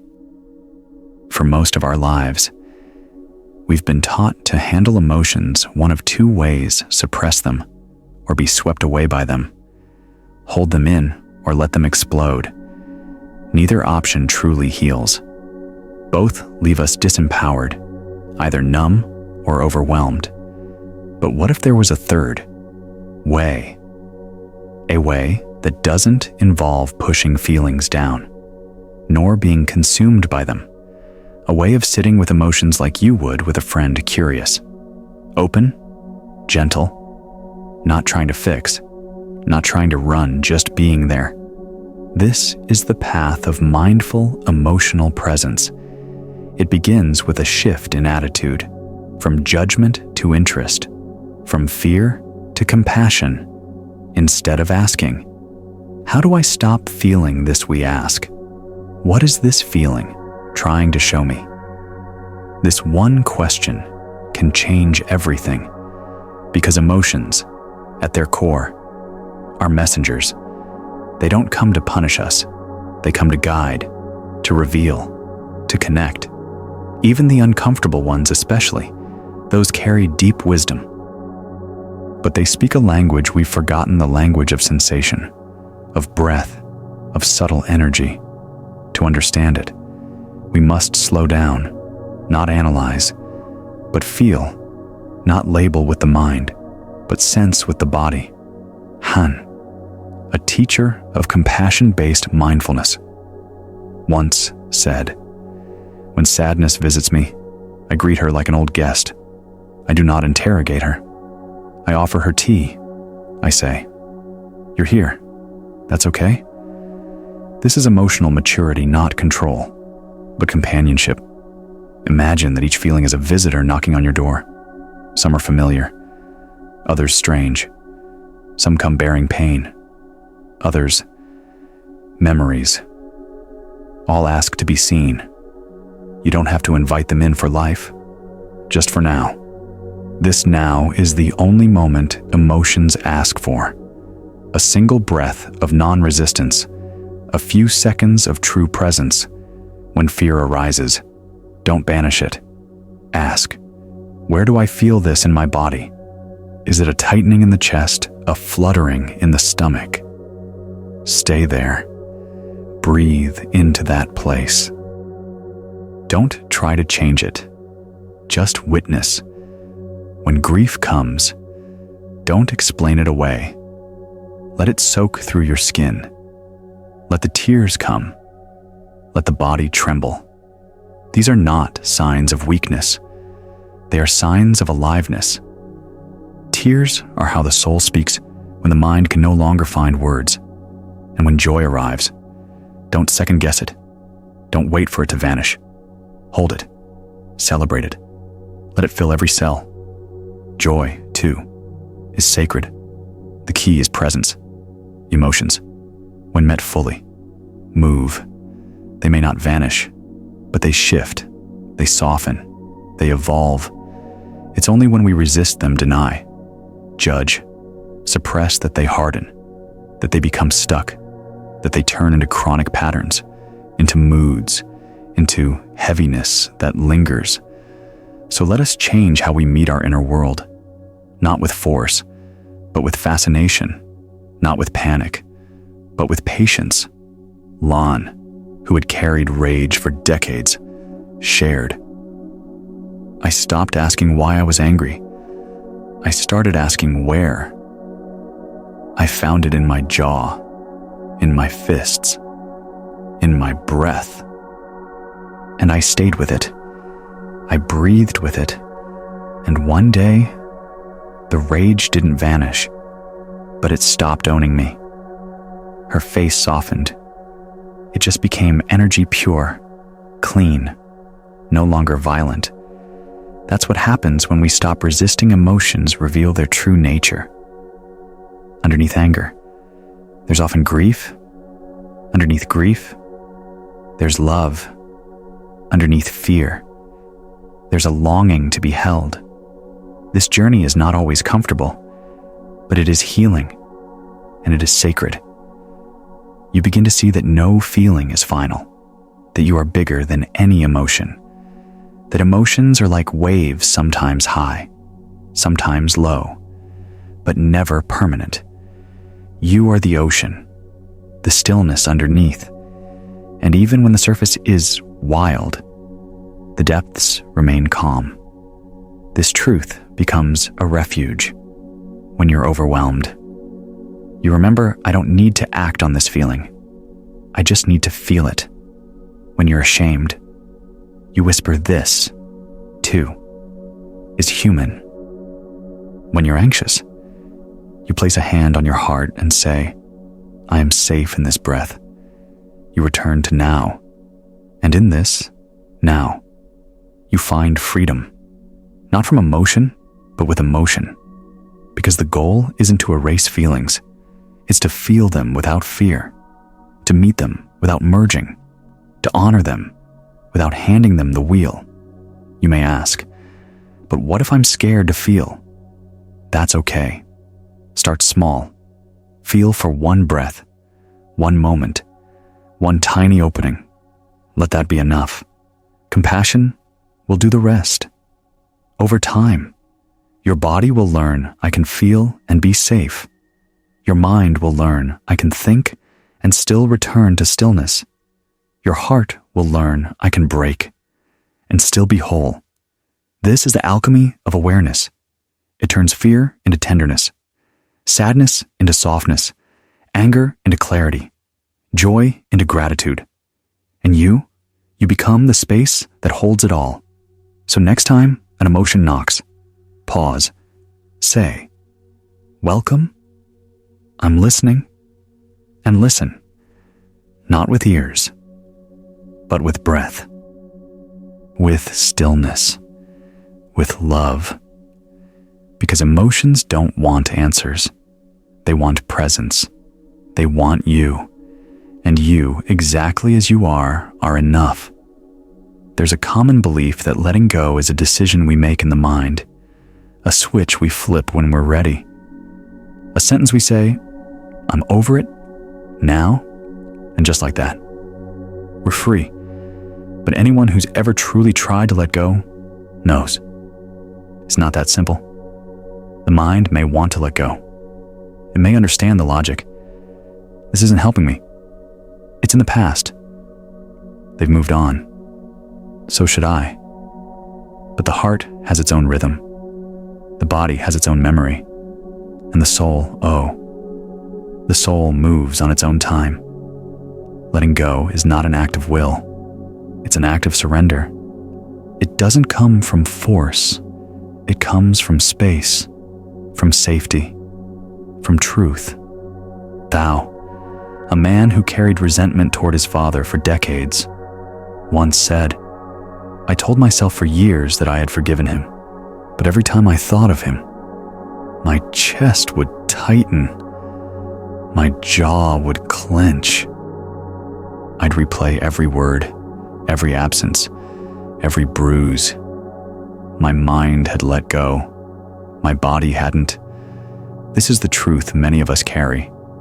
We think forgiveness is a thought, but it's a process, a slow unfolding, a deep release that doesn't come on command but through compassion. And the first step is honesty. Honesty about what we still carry, what still hurts, what we haven't said, what we've tried to bury under mantras and smiles and spiritual phrases like, it's all love now, or everything happens for a reason. Sometimes, healing begins not with light, but with darkness, with rage, with grief, with the ache of unmet needs finally being named. Letting go doesn't mean skipping the pain. It means moving through it, fully, tenderly, courageously, like walking through fire not to be burned, but to be purified. But we're rarely taught how. We're told to be strong, to get over it, to forgive and forget. But strength isn't pushing pain away. True strength is sitting with it, crying with it, breathing through it, until the fire becomes a candle, and the candle becomes a glow, and the glow becomes peace. This peace doesn't arrive from thinking. It arrives from feeling, from turning inward, from touching the place inside that still trembles, and holding it with love. Imagine a child who's been hurt. You don't yell. Let it go. You sit beside them. You hold their hand. You say, I'm here. Take your time. That's how we must treat our own pain. With kindness, with patience, with presence. This presence is what heals. Not advice, not timelines, not pressure, but presence. Presence says, you don't have to be over it yet. You just have to be with it now. And in that, being with, something begins to loosen. Not because we forced it, but because we loved it. You see, what we resist persists. What we embrace transforms. When we stop demanding that our hearts move faster than they can, they begin to open on their own. And one day, without warning, you'll think of the one who hurt you, and the fire will be gone. The story will be there, the memory, intact, but the sting, missing, not because you forgot, but because you finally integrated. That's the real letting go. It's not amnesia, it's alchemy. It's turning pain into wisdom, scar into strength, memory into freedom. This is why letting go is not linear. Some days you feel free, others, the ache returns. That doesn't mean you failed. It means you're human. Healing comes in spirals, not straight lines. Each time the pain returns, you meet it from a deeper place, a wiser place, a more grounded place. That is progress. That is grace. Trin, a woman healing from betrayal, once shared. I realized that letting go didn't mean I had to approve of what happened. It meant I no longer needed it to define me. Her voice shook. It meant I could move forward without dragging the story behind me like a chain. That's the moment we all long for, not erasing the past, but reclaiming the present. Letting go doesn't mean saying, "It didn't matter." It means saying, "It mattered, and I choose peace anyway." That choice cannot be forced. It arises naturally when the inner soil is ready. So, prepare the soil, water it with truth, nourish it with compassion. Sit with your pain, hold your grief, name your anger, and when the time is right, letting go will happen, not from effort, but from ripeness, from readiness, from love. Because love is the only force strong enough to release the past, not by force, but by understanding. So if you're not ready to let go yet, that's okay. Don't rush. Don't pretend. Just stay. Stay with yourself. Stay with the truth. And trust when the heart is ready. It will open. Not because you told it to, but because it knows. It's time. Forgiveness is one of the most misunderstood aspects of healing. Many see it as a moral duty. Others see it as weakness. Some believe it means letting someone off the hook. Others fear it erases the truth of what happened. But forgiveness, in its true form, is none of these. It's not about forgetting. It's not about excusing. It's not about condoning. It's about freedom. Your freedom. Yet, how often do we hold back forgiveness because we think it validates the wrong done to us, because we fear that forgiving means saying, "It didn't matter," when in truth, forgiveness begins precisely when we say, "It did matter, and I choose not to carry it anymore." This shift from reaction to response, from blame to clarity, is not a betrayal of justice. It's a liberation from bondage. Hun, a man who had survived emotional abuse, once said, "I thought forgiving her meant she won, that I lost. But over time I realized I was the one drinking poison, hoping she'd suffer. And when I forgave, not for her, but for me, I felt like I could breathe again." That's what unforgiveness does. It suffocates. We think holding on to resentment keeps us safe, keeps us in control. But resentment is a prison we build for ourselves, a wall that blocks out not only pain, but also joy, intimacy, peace, and most painfully, it blocks our relationship with our own heart. Because to withhold forgiveness is to remain tied to the wound, not to protect it, but to keep it alive, as if we fear that letting go means letting ourselves be hurt again. But here's the truth. Forgiveness doesn't mean returning to the person who hurt you. It doesn't mean trusting them. It doesn't mean minimizing the impact. It means choosing your own healing over your own history. It means reclaiming the part of you that's been stuck frozen in that memory, in that pain, in that story. And this is where the biggest misunderstanding lies. We think forgiveness is a gift to the other, but it's a gift to ourselves, a releasing of the cord that binds us to the past. A declaration that says, "I may not have chosen what happened, but I choose how I live now." And that choice is power. It doesn't erase the scar. It doesn't reverse time, but it transforms the wound from a source of bitterness into a source of wisdom. Still, the question arises, how do I forgive someone who isn't sorry? You don't. You don't wait for their remorse. You don't require their apology, because forgiveness isn't about them. It's about what you choose to carry and what you're ready to set down. It's about whispering to the part of you that's been hurting. I see you. I love you. We don't have to relive this anymore. You may still feel anger. You may still feel grief.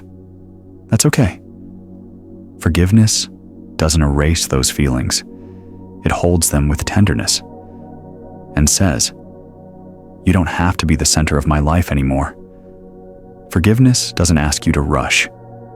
It asks you to be real, to grieve fully, to feel everything.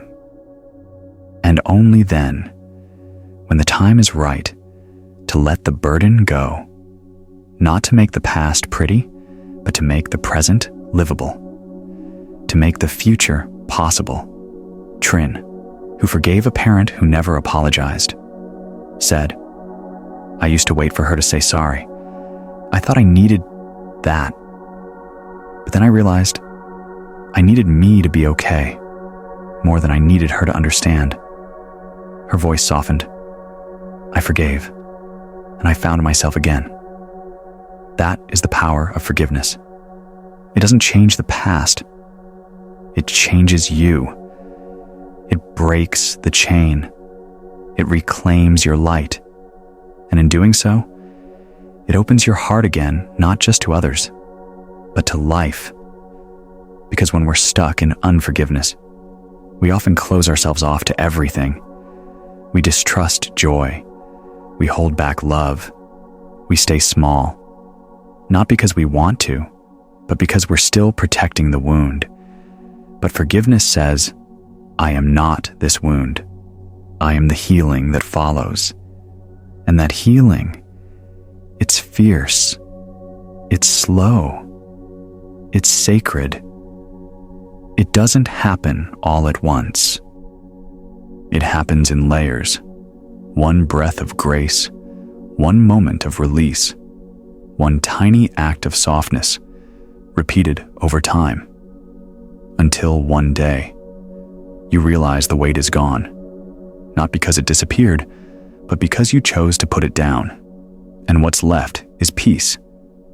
The kind of peace no apology can give you, the kind that comes from within. So, if you're waiting for the perfect moment to forgive, wait no more. Start with this one, not with a grand gesture, just with a whisper, just with a breath, just with the intention. Maybe, I don't need to carry this forever.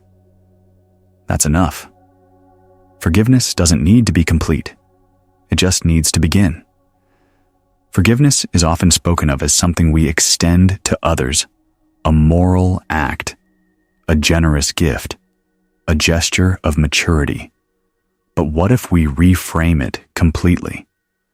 What if forgiveness is not something we do for others at all, but a sacred offering we give to ourselves when we carry the weight of resentment? It is our own heart that suffers. The person who hurt us may not even know the depth of our pain. They may never apologize. They may never change. And yet, we hold on to the memory, the injustice, the wound, as if clinging to it will protect us. But in truth, it only prolongs the ache. Forgiveness, then, is not about them. It's about us. It's about releasing ourselves from the prison of pain. It's not forgetting. It's not excusing. It's setting down a burden we were never meant to carry forever. A woman in her 40s once said, I used to think if I forgave my brother, I was letting him win. But then I realized I was losing my peace, my sleep, my joy. So I forgave, not for him, for me. That is the radical truth.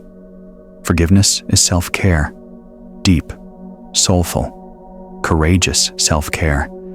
It is the medicine that heals the wound, not by erasing the past, but by reclaiming the present.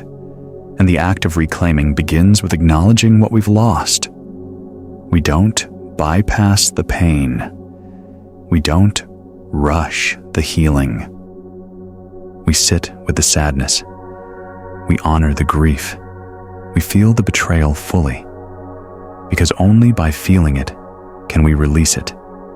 Forgiveness asks us to touch the most tender parts of our hearts, not to harden, but to soften, to recognize that holding on to the pain doesn't make us strong. It makes us stuck, and we deserve to move forward. It also means letting go of the story that we are victims. This doesn't mean denying what happened. It means refusing to be defined by it, refusing to let the past control our future, refusing to live in reaction, and choosing instead to live in response. That shift is where power is reborn. When we forgive, we don't erase accountability. We simply decide that our peace matters more than our anger, that our freedom matters more than our pride. This doesn't happen in one moment. It happens in layers, in waves. Some days you may feel light. Other days, the old anger returns. That's okay. Forgiveness is not a final destination. It is a daily choice. And that choice becomes a gift of lightness. When we are tired of carrying the weight, a gift of clarity. When our vision has been clouded by rage, a gift of wholeness. When we have been fragmented by pain, Tien, a man who forgave the man who stole his business idea, shared, I realized I couldn't move forward if I kept looking back. I was dragging the past into every new opportunity. When I forgave, it was like cutting a rope I hadn't even realized was around my ankle. That's the power of forgiveness. It releases energy. It restores life. It reawakens joy. And sometimes, the person we most need to forgive is ourselves. We all carry regrets. Words we wish we hadn't said. Actions we wish we hadn't taken. Choices made from fear, not wisdom. Moments where we abandoned ourselves. Forgiving yourself is not self-indulgence. It's an act of spiritual maturity. It means recognizing I did the best I could with the awareness I had, and now I choose to grow, to learn, to be kind to the person I've been. Even as I evolve into who I am becoming, this kindness is transformational, because when we forgive ourselves, we stop projecting our shame onto others. We stop living in cycles of punishment. We stop believing that we are unworthy of love. We realize that our worth is not diminished by our wounds. In fact, our capacity to love deepens because of them. So what does this look like in practice? It looks like pausing when the memory comes back and breathing instead of blaming. It looks like placing a hand on your heart and saying, "That was hard, and I'm still here." It looks like writing a letter you never send. It looks like crying in the shower. It looks like laughing again without guilt. It looks like living, truly living, not bound by the past, not bracing for the future, but rooted in now. Because forgiveness brings us back to now, and now is where all healing begins. So let forgiveness be your gift, not for them, for you. Because you are worthy, worthy of peace, worthy of lightness, worthy of joy, and worthy of a life no longer shaped by what hurt you, but by what healed you. Letting go has long been misunderstood. We are often taught that to hold on is strength, that endurance is noble, that persistence proves character. We grow up hearing phrases like, "Never give up," "Hold on no matter what," and "letting go is giving up." But what if letting go is not a sign of weakness, but a sign of deep wisdom? Letting go is not about quitting. It's about recognizing what no longer serves your peace, your truth, your growth. It's the courage to release what has become a burden, even if you once cherished it, even if you once fought for it. A woman who ended a 12-year relationship said, "I didn't leave because I stopped loving him. I left because I finally started loving myself." Her voice trembled, but her eyes held strength. For years, I thought staying was noble, but staying was making me small. Leaving was the bravest thing I've ever done. That is the essence of true letting go. It's not about abandoning hope. It's about choosing life, choosing alignment, choosing to trust the unfolding of your path. We fear letting go because we fear emptiness. We fear what comes next. But emptiness is not absence. It is spaciousness. It is possibility. Imagine carrying a heavy stone. You grip it tightly, afraid to drop it, afraid of what your hands will feel without it. But as you release it, your hands open, your arms relax, your body feels light. The ground receives the stone, and you are free to reach for something new. That is the power of letting go. It clears, it opens, it heals.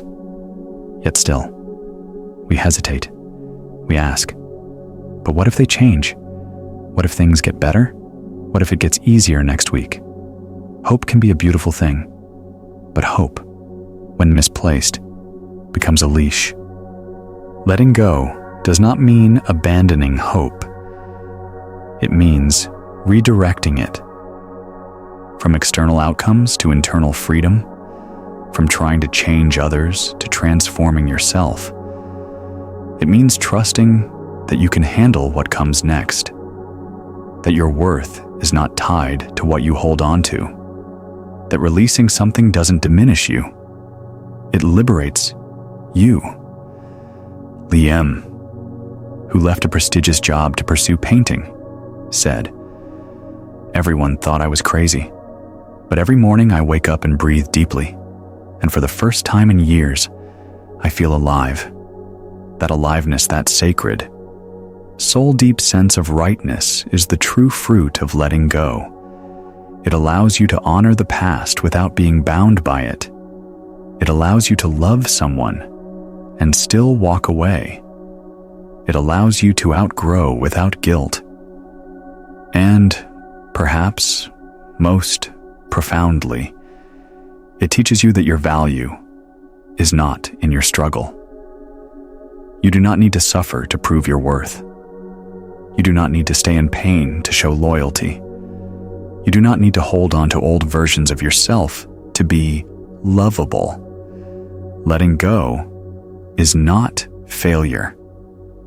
It is faith. Faith in your own journey. Faith in healing.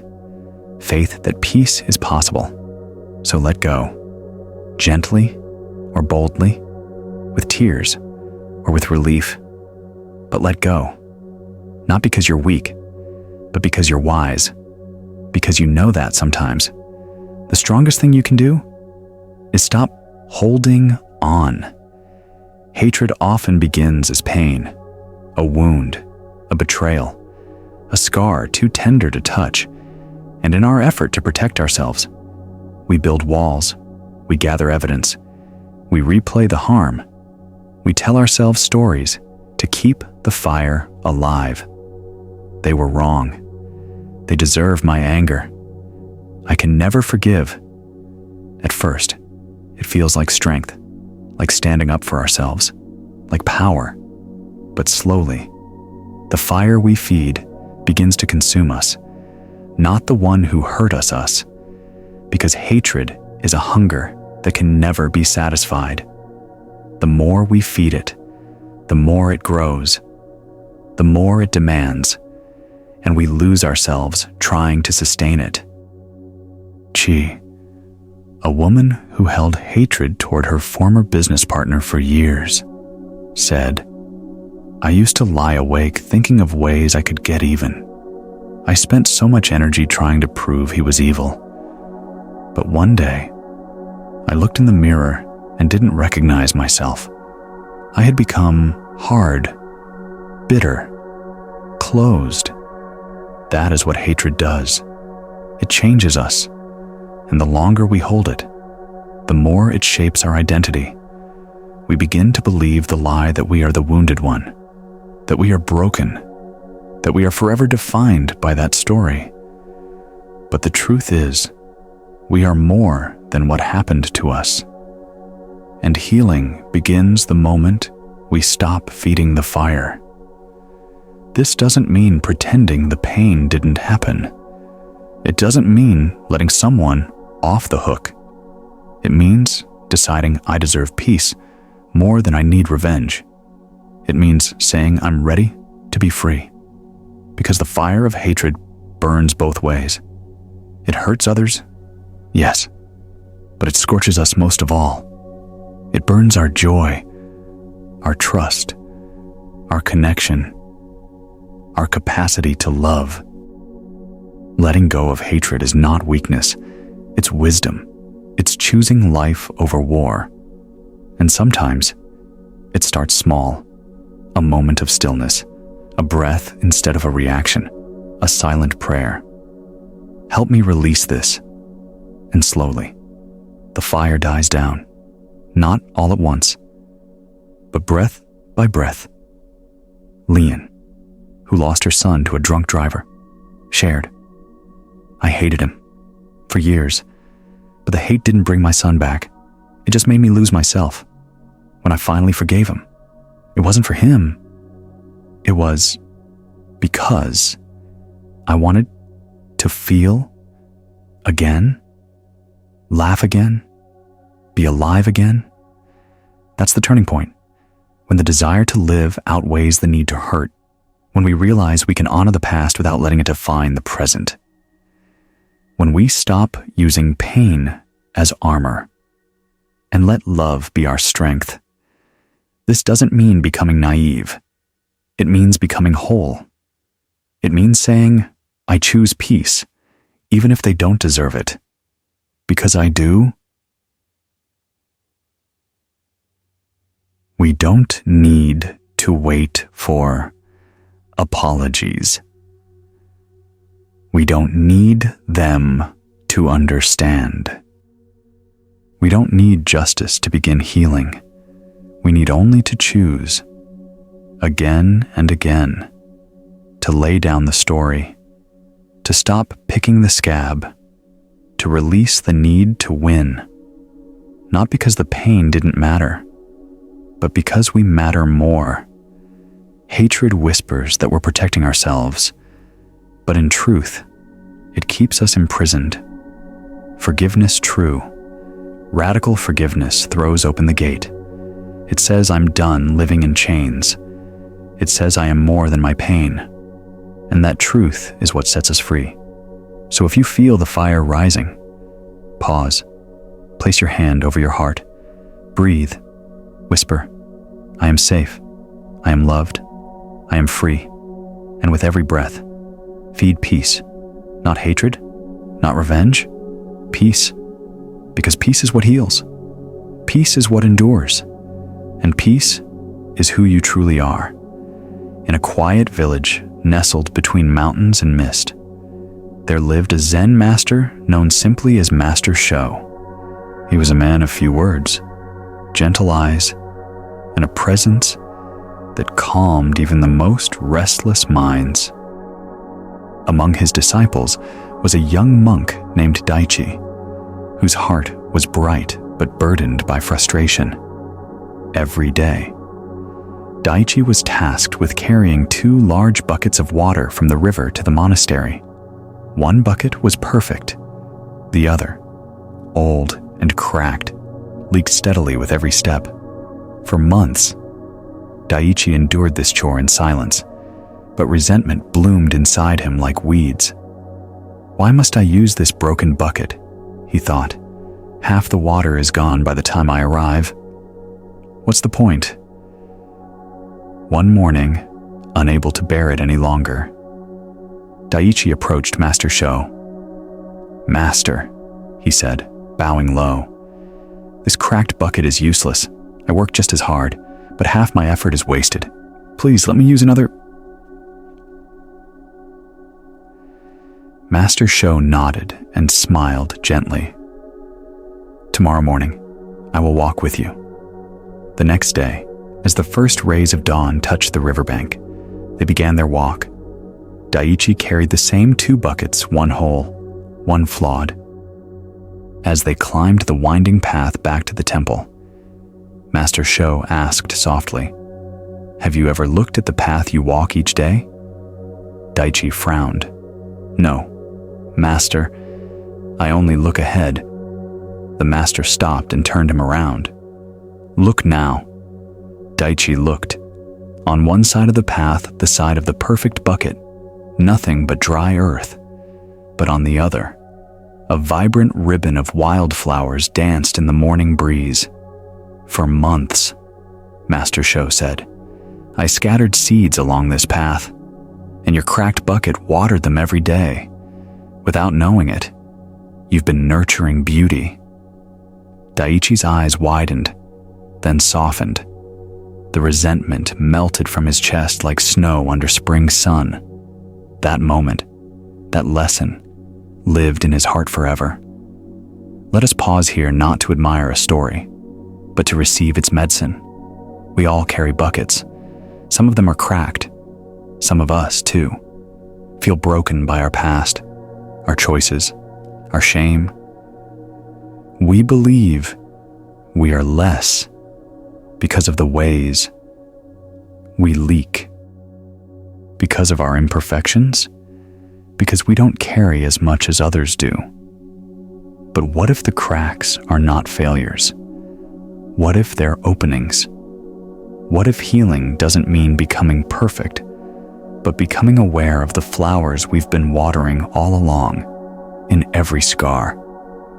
There is a seed in every wound, a way through. Like Daiichi, many of us labor under silent judgments, resenting the parts of us we think make us unworthy. But Master Sho's lesson is timeless. Our flaws may be carrying a purpose we cannot yet see. Forgiveness, then, is not only something we extend to others, it is something we grant ourselves. To forgive our leaks, to forgive our weariness, to forgive our slow progress, and to realize maybe the beauty around us is not in spite of us. Maybe it's because of us. When we hold compassion for our own brokenness, something tender arises, not shame, but humility, grace, a quiet understanding that we, too, are worthy. Not after we're fixed, but now. This realization is powerful. It frees us from perfectionism. It softens our inner critic. It helps us see others with more kindness. Because once you've known what it feels like to be cracked and still be useful, still be loved, still be enough, how can you judge someone else for their imperfections? The path of Zen is not to erase the cracks. It is to honor them, to see the light pouring through them, to witness the flowers blooming because of them. Master Sho never replaced the bucket. He didn't need to, because once Daiichi saw the beauty his burden had nourished, he no longer resented the weight. He carried it with reverence. That is the alchemy of awareness, not changing the load, but changing the seeing. And in doing so, the burden becomes a blessing. So, ask yourself, what cracked buckets am I carrying? What parts of me do I reject? Not realizing they may be watering something beautiful, Can I forgive myself, not only for what I've done, but for how I've seen myself? The story of the Zen master and the buckets is not just a tale. It is an invitation to soften, to accept, to see again with gentler eyes, because you are not broken. You are blooming, right here, right now, and somewhere along the path you've walked with your flawed buckets. There are wildflowers growing. You may not have seen them before, but today, look again, and let that be enough. It was a rainy afternoon in Kyoto, and the sound of gentle drops tapping against the temple tiles created a rhythm that mirrored the breath, steady, soft, eternal. A young monk named Riku sat alone in the meditation hall, wrestling with a storm inside his mind. The weight of past regrets, future worries, and a gnawing self-doubt had grown too loud to ignore. Though he had studied the scriptures and attended every session, peace remained an idea, distant and untouchable. That day, the head monk, Master Toma, silently entered the room and sat beside him. No words were exchanged for minutes. Just rain, just breath.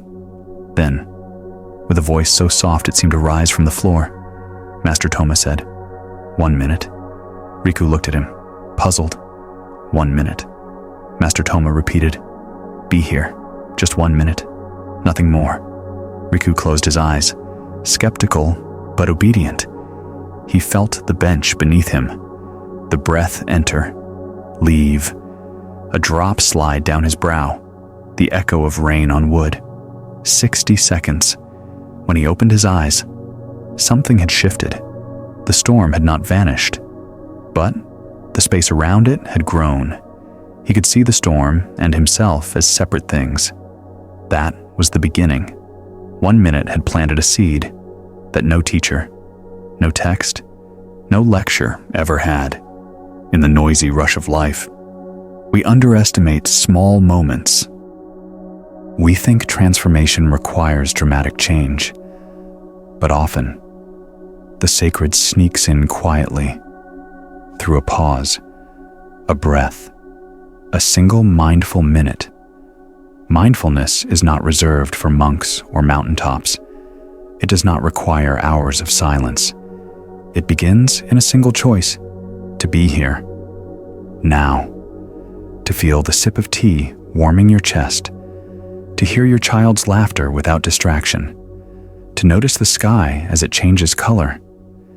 These moments are not background, they are life. And 1 minute, truly present, can change your relationship with the entire day. Why? Because in that minute, you stop reacting, you stop escaping, you simply return to the breath, to the body, to the beating of your own heart. You remember, this is where peace lives, not in a destination, but in awareness. It's tempting to believe we don't have time, that we're too busy. But mindfulness doesn't ask for your schedule. It asks for your attention. 1 breath, 1 minute. That's enough to begin. And in that beginning, 1,000 lifetimes of stress can lose their grip.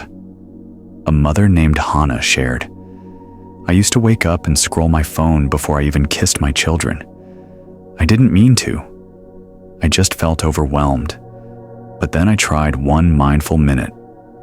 I sat up, breathed, and felt the sun on my skin. That minute changed how I mothered. I was more patient, more present. That 1 minute, it gave me back my mornings. It's not about doing more. It's about being more aware of what you're already doing. Washing dishes can be meditation. Walking to the store can be prayer. Listening to a friend can be sacred. The only difference is presence, and presence is a practice. You won't always succeed. Your mind will wander. you'll forget. But mindfulness is not perfection. It is remembering, again and again. The moment you remember, you're already back.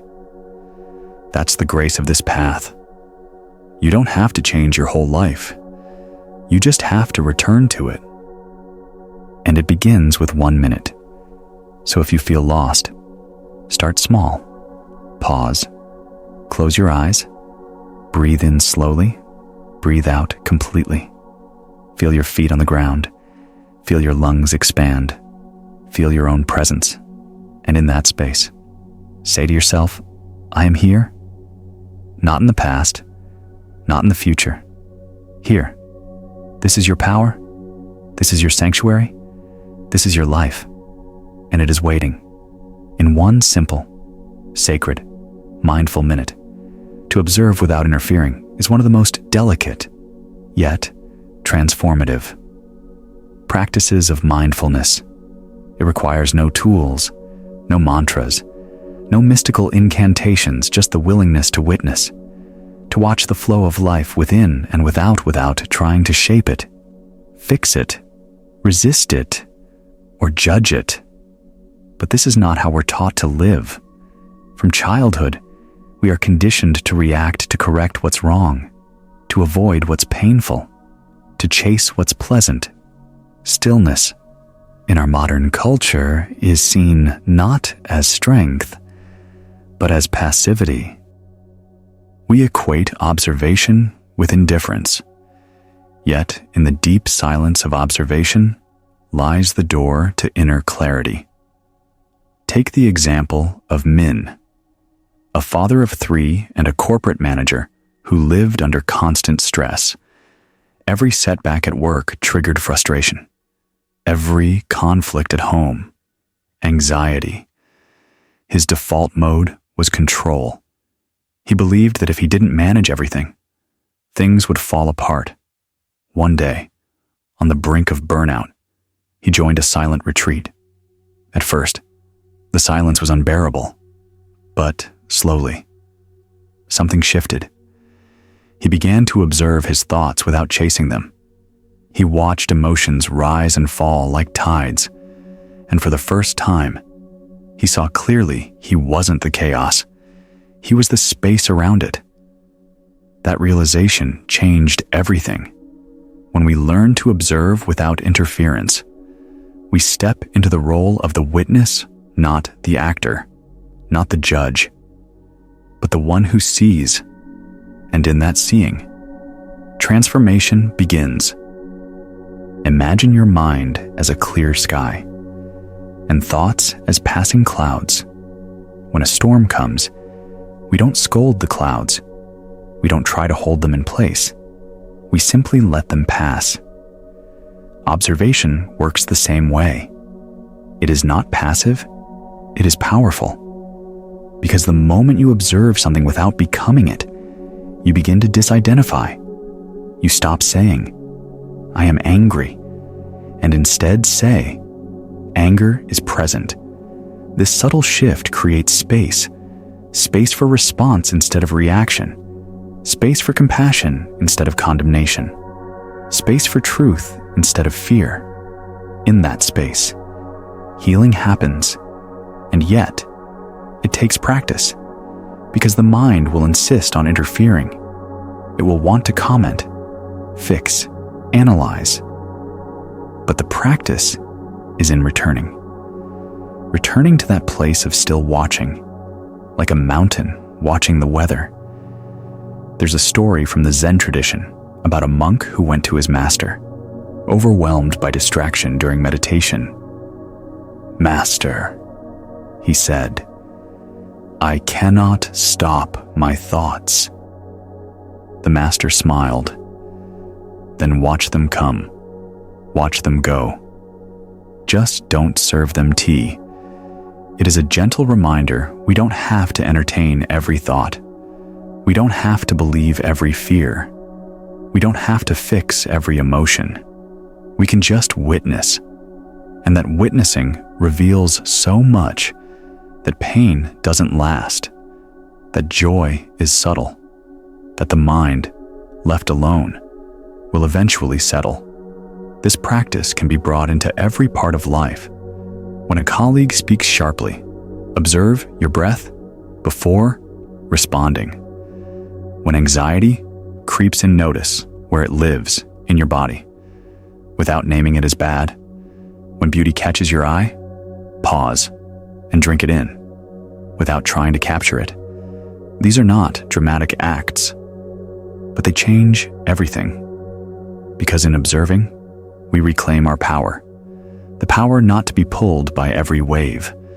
The power to stay grounded in awareness. A cancer survivor, shared during chemotherapy. I had no control, but I learned to observe my body, not judge it, not resist it, just be with it. That presence gave me peace, even in pain. That is the gift of non-interference. It does not promise a life without difficulty. It promises a way to meet difficulty with grace. It teaches us that sometimes the most healing thing we can do is not to change the moment, but to truly be in it. So let this be your practice. When the mind races, pause. When emotion surges, breathe. When judgment arises, witness it without feeding it. And remind yourself, you are not your thoughts. You are not your feelings. You are the awareness that sees. And that awareness steady, spacious, still is where all peace begins. In every moment, something is with you. Not your phone, not your thoughts, not your obligations, but your breath. The breath is the only constant companion from the moment you are born until the moment you die. It is the silent witness to all your joys and sorrows, your victories and regrets. Yet, we rarely notice it. To return to the breath is to return to life itself. For Bao, a young artist overwhelmed by comparison and self-doubt, it was a panic attack that first forced her to pause. Her heart raced, her chest tightened, and she felt as if the walls of her studio were closing in. She stumbled outside, collapsed on a bench, and instinctively placed a hand on her chest. Her breath was shallow, erratic, with trembling awareness. She followed one inhale, then one exhale. Slowly, rhythm returned. The storm passed not because it vanished, but because she found an anchor. That anchor was breath. The breath is always here, and unlike anything else in life, it asks for nothing. It simply offers itself, gently, patiently, willingly. When we develop a relationship with the breath, it becomes more than air. It becomes a friend, a teacher, a guide. The Buddha once described mindful breathing as a direct path to liberation. He didn't say we had to renounce the world or master complex doctrines. He said, breathe, and know you are breathing. Simple, but not always easy, because the mind resists simplicity. It craves stimulation, distraction, drama, but the breath is quiet. It invites us inward, and in that inward journey, we discover ourselves. A deep inhale can soften the jaw clenched by unspoken anger.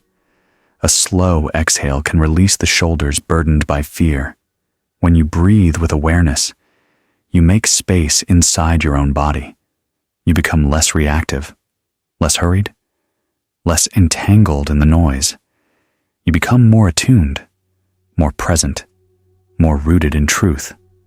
The breath connects you to your body, your moment, your being. In times of sorrow, the breath is comfort. In times of joy, the breath is celebration. In times of uncertainty, the breath is anchor. And this is not metaphor, it's practice. Lin, A teacher who lost her husband unexpectedly. Shared. Grief made it hard to function. But I promised myself one thing I would follow. 10 breaths every morning. Just 10. Some days I cried through them. Some days I was numb. But I kept showing up. Those 10 breaths became my bridge back to living.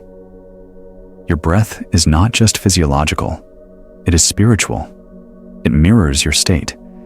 And it can change your state. When agitated, the breath is sharp. When relaxed, the breath is deep. By tuning into it, you tune into yourself. You realize that peace is not far away. It's not in some future achievement. It's here, in this inhale, in this exhale. And unlike fleeting pleasures, the breath is always accessible. No matter your circumstances, no matter your past, every breath is a new beginning.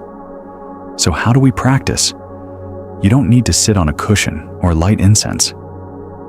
You only need to remember. Set reminders if needed. Attach the practice to daily routines while brushing your teeth, walking to your car, washing dishes. Pause. Breathe in. Breathe out. Feel it fully.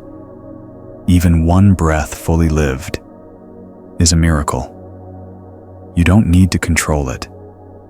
Just notice it. Let it rise. Let it fall. Let it be. And soon, you'll discover the breath doesn't just sustain life, it awakens it. Because when you befriend the breath, you befriend yourself. You learn to meet each moment not with resistance, but with openness, not with fear, but with presence. So when you feel lost, breathe. When you feel scattered, breathe. When you feel heavy, breathe.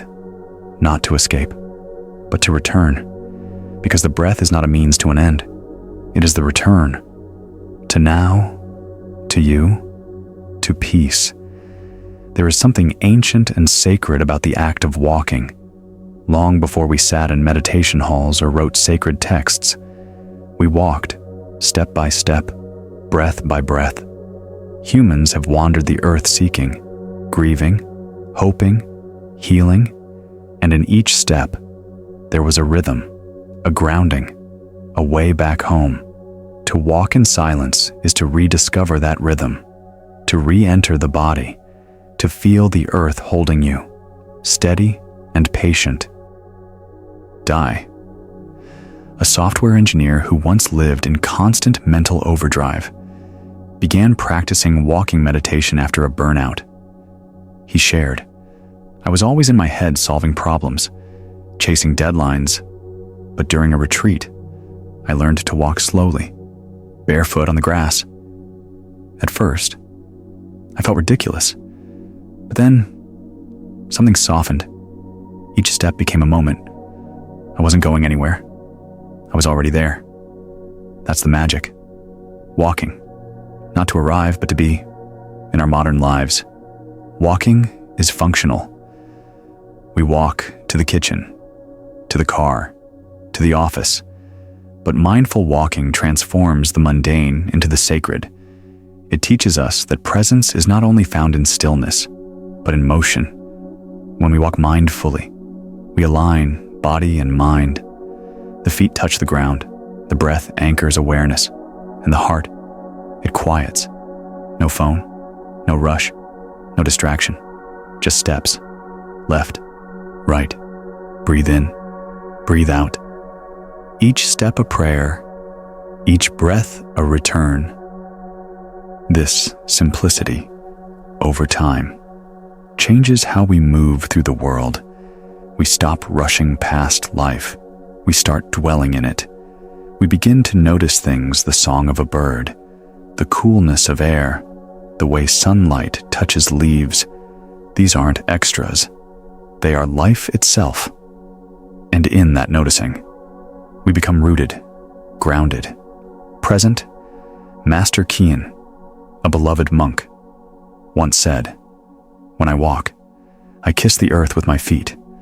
What would it mean to kiss the earth with every step?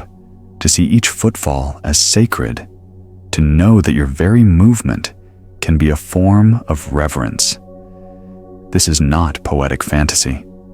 It is a lived reality for those who choose it. And it transforms not only how we walk, but how we live. Because when we bring mindfulness to walking, it spills into everything. We eat more slowly. We listen more deeply. We speak more kindly.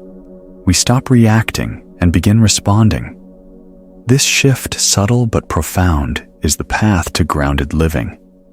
To live in groundedness is to live from the center. Not from fear, not from comparison, not from urgency, but from presence. You stop trying to control the world. You begin to trust your place in it, like the tree, rooted and still, like the river, moving yet calm. Each step becomes a reaffirmation. I am here. I am whole. I am enough. Min, a nurse who worked through the height of a pandemic, described walking meditation as her survival tool. I didn't have hours to sit, but I could walk between patients with awareness. I could feel my feet in my shoes, my breath in my mask. I could be with myself even for just 1 minute, and that saved me. You don't need special conditions. You don't need perfect silence. You just need intention, to walk as if the earth is sacred, to breathe as if the air is a gift, to be in your body, fully. Try it. Choose a path. Walk slowly, with every step. Say silently, arriving, with every breath. Here, let distractions come and go. Let the pace slow. And when your mind wanders, as it will gently return, to the foot lifting, to the foot touching down, to this moment, because this moment is your life, not the next achievement, not the next destination, this. And when you live like this step by step, you no longer chase peace. You walk in peace. You carry it. With every footfall, with every breath, with every beat of your quiet, grounded heart. We live in a world that praises motion. More emails, more tasks, more noise, more hustle. In the endless doing, we often forget how to be. We forget that in the sacred space between action and reaction lies a hidden treasure, the pause. The pause is not an interruption. It is a threshold. A breath before the answer. A stillness before the step. A silence that holds the potential to change everything. Consider Hannah, a project manager juggling 2 kids and a demanding job. Her life was a blur of schedules and stress. She would snap at her children, respond to emails while eating, fall asleep with a racing heart.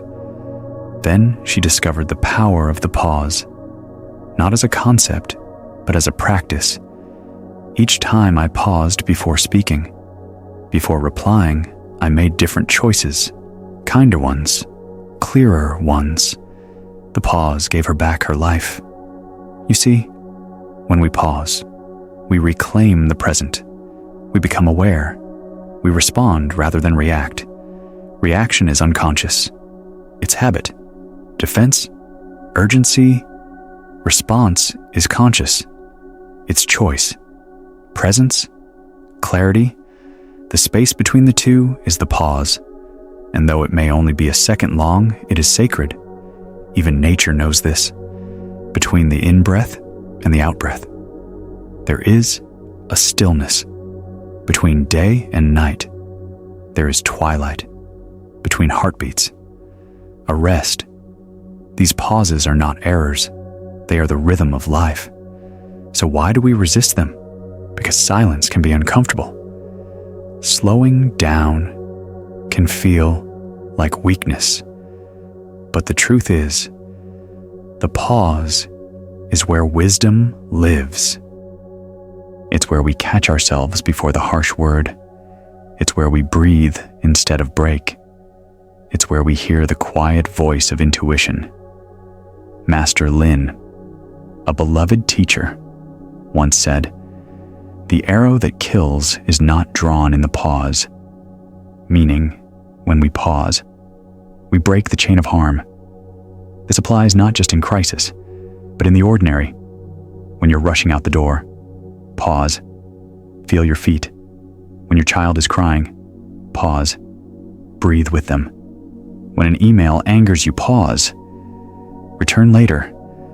Small moments, big shifts, and with practice, the pause becomes natural.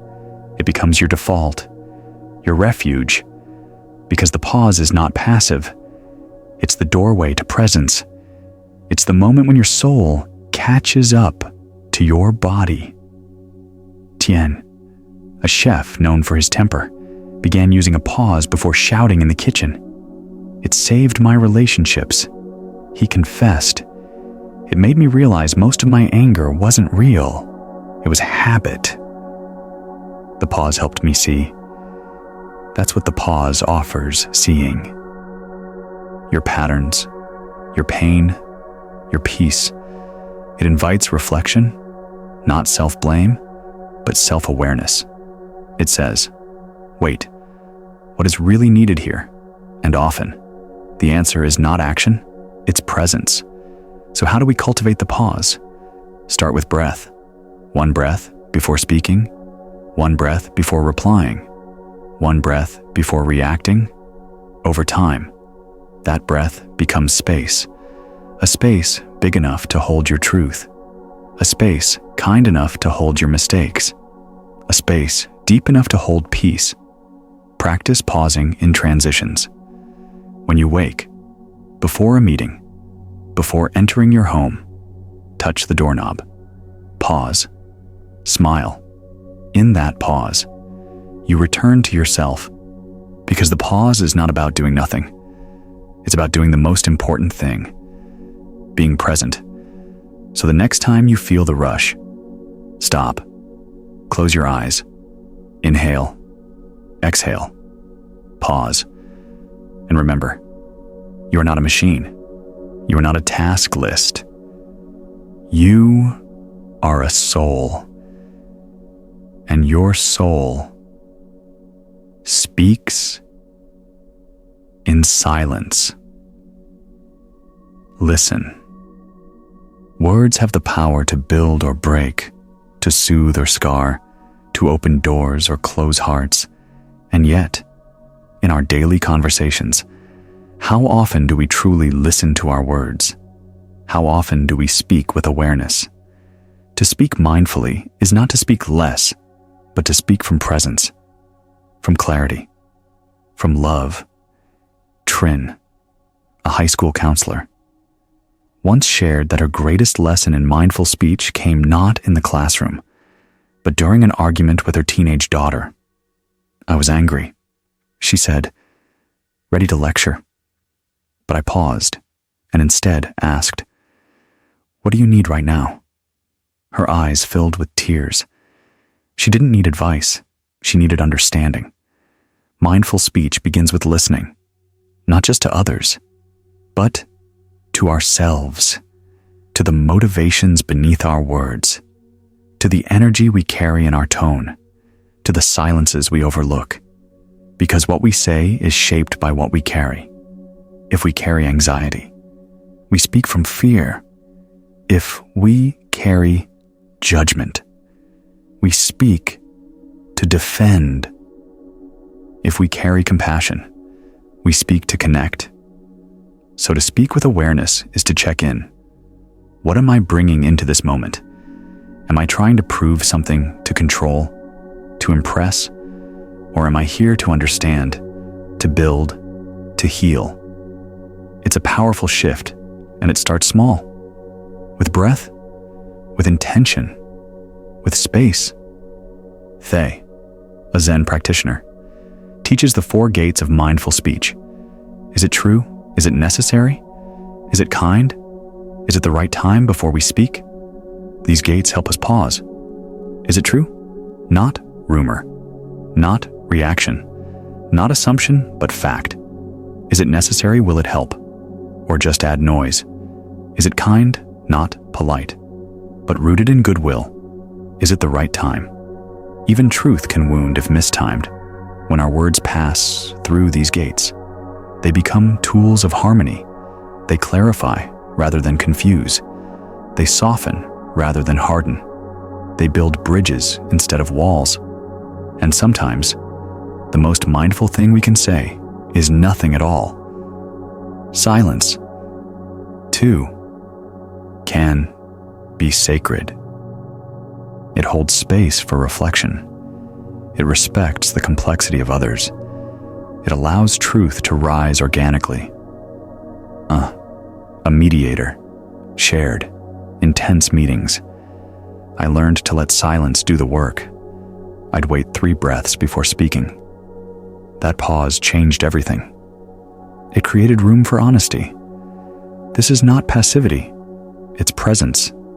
It's knowing that words, like seeds, grow differently depending on where and how they're planted.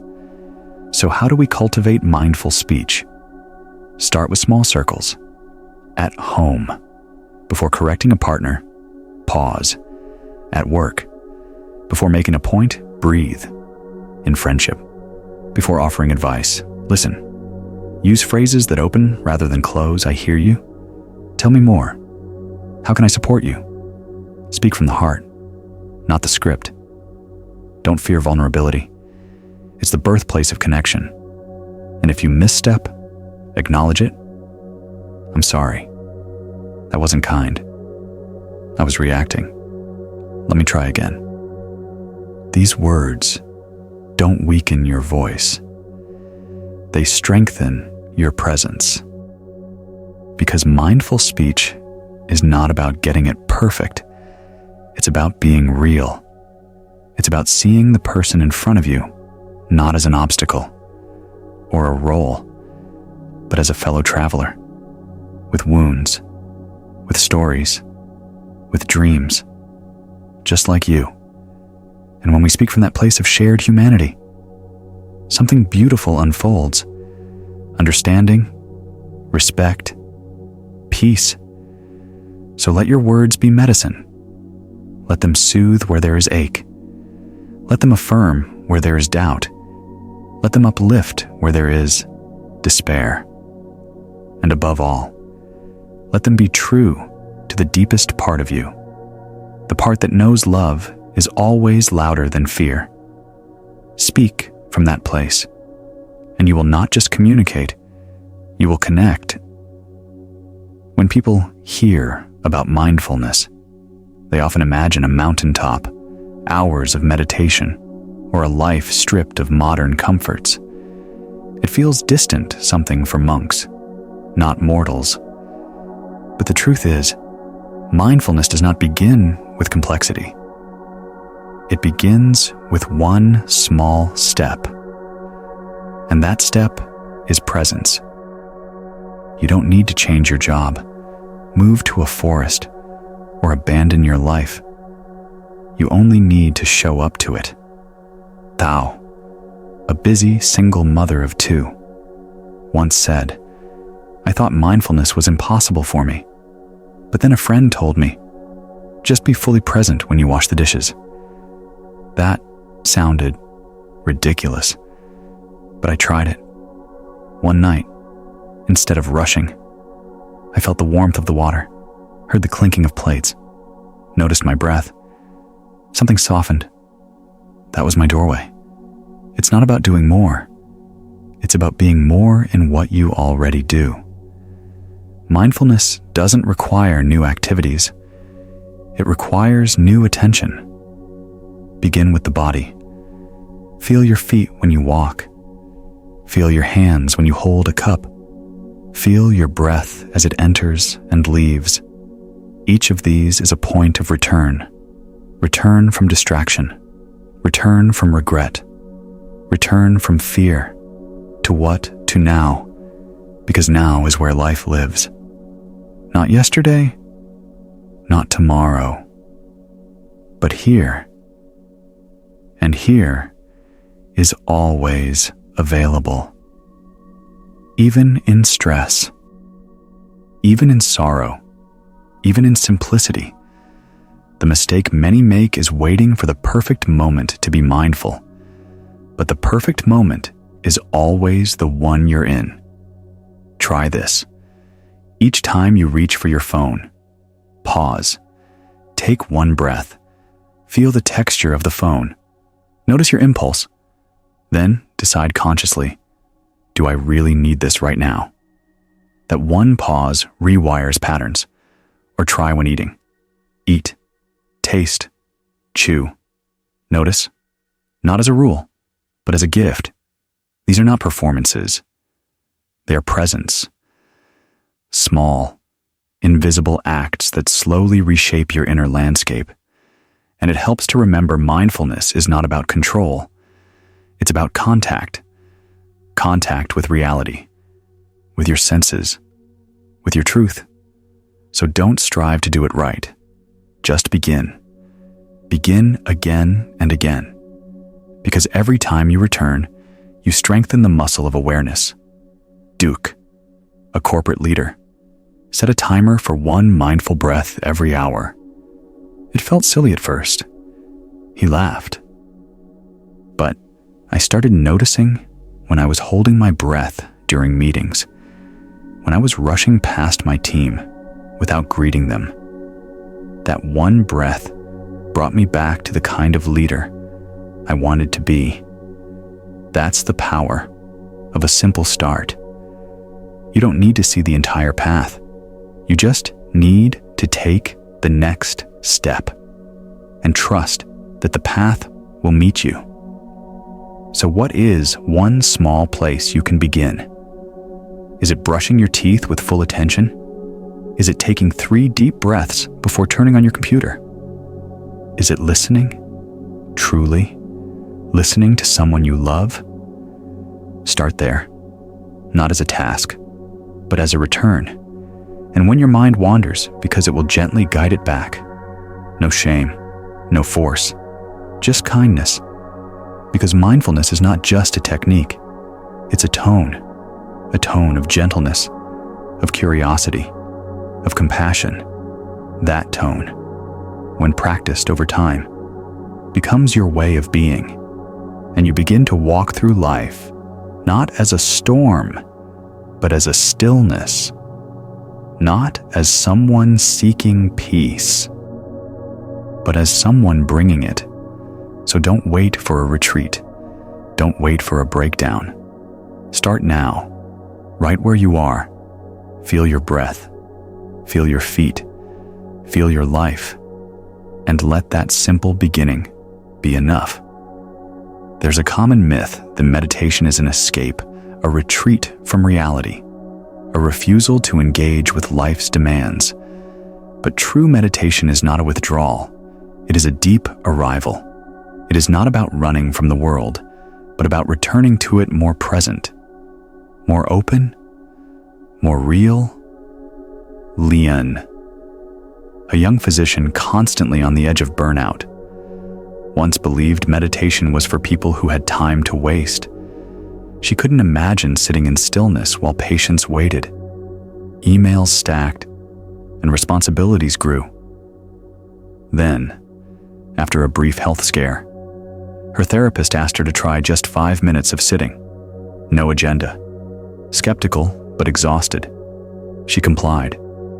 That 5 minutes, she later said, didn't solve her problems, but it helped her see them differently. She returned to the same hospital, the same patients, but now with an inner spaciousness she hadn't known before. That's the essence of meditation. It doesn't remove life's waves. It teaches you how to surf them. Because meditation is not absence, it is presence. When you sit in meditation, you are not leaving life. You are leaning into it with clarity, with courage, with kindness. You meet your thoughts, your fears, your longings. You notice your patterns. You witness your reactions, not to judge them, not to escape them, but to understand. This understanding is not intellectual, it is experiential. You feel the tightness in your chest when anger rises. You notice the way anxiety creeps in before a difficult task. And slowly, through this witnessing, you begin to loosen your grip. You begin to see you are not your stress. You are not your roles. You are not your to-do list. You are the awareness behind it all. And that awareness, it's calm. It's clear. It's compassionate. This is why meditation matters, not because it makes life easier, but because it makes you stronger. Stronger in softness, stronger in wisdom, stronger in peace. Tan, a social worker in a war zone, meditated every morning before facing the chaos of the day. It didn't make the world less violent, he said, but it helped me bring less violence into the world. That's the impact of meditation. It reshapes your inner landscape so you can meet the outer world with more grace. So no, meditation is not retreat. It is training. Training to pause when triggered. Training to breathe when panicked. Training to see clearly when the mind wants to distort. And like any training, it requires practice, not perfection, not performance, just presence. You don't need to sit for hours. Start with 5 minutes, or even 2. Sit. Feel your body. Notice your breath. Watch your thoughts without chasing them. When your mind wanders, as it will, gently return. This act of returning is the heart of the practice, over and over again. And what begins on the cushion flows into life. You listen more deeply. You judge less harshly. You react more mindfully. Because meditation doesn't isolate you from life. It integrates you into it fully. You become more engaged, not less. More compassionate, not colder.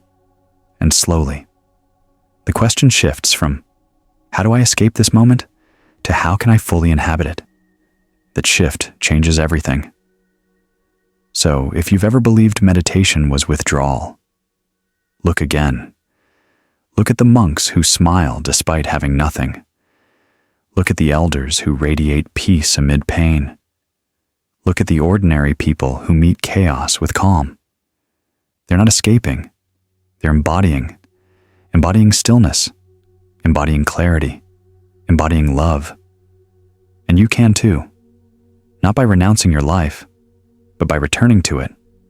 One breath, one sit, one sacred moment at a time. We spend our lives chasing it. Peace. That elusive sense of calm, of finally okay, of being able to rest in ourselves without tension. We search for it in accomplishments, in approval, in relationships, in things. Yet every time we grasp, it slips away. Why? Because peace was never something to be found out there. It has always lived within. A successful entrepreneur, had everything that outwardly signaled peace, wealth, status, a loving family. But inside, she was restless. Each goal only led to the next. Even vacations felt like tasks. It wasn't until a quiet walk in a park, no phone, no destination, that she felt it. A hush inside, unforced, unexpected. She realized she'd been looking in the wrong direction all along. True peace is not the absence of problems. It is the presence of presence. And presence lives nowhere else but now. This isn't to say the world is irrelevant. or that outer comfort doesn't matter. But when we make peace conditional on others, on achievements, on circumstances, we become prisoners of conditions.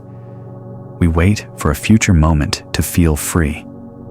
But that future never arrives, because the only place peace can be experienced is this moment, now. Not when you retire, not when the kids behave, not when the bank account grows. Now. It's radical, really, because it asks us to stop outsourcing our serenity, to stop saying, "I'll be okay when," and start asking, "Can I be okay? Even now?" Not because life is perfect, but because I am present. This shift changes everything. It changes how we relate to success, how we relate to failure, how we relate to ourselves. Bin, a cancer survivor, said, before the diagnosis, "I lived in the someday I'll rest, someday I'll enjoy, but treatment stripped away someday. And strangely, that's when peace found me, in the taste of soup, in a soft blanket, in breath.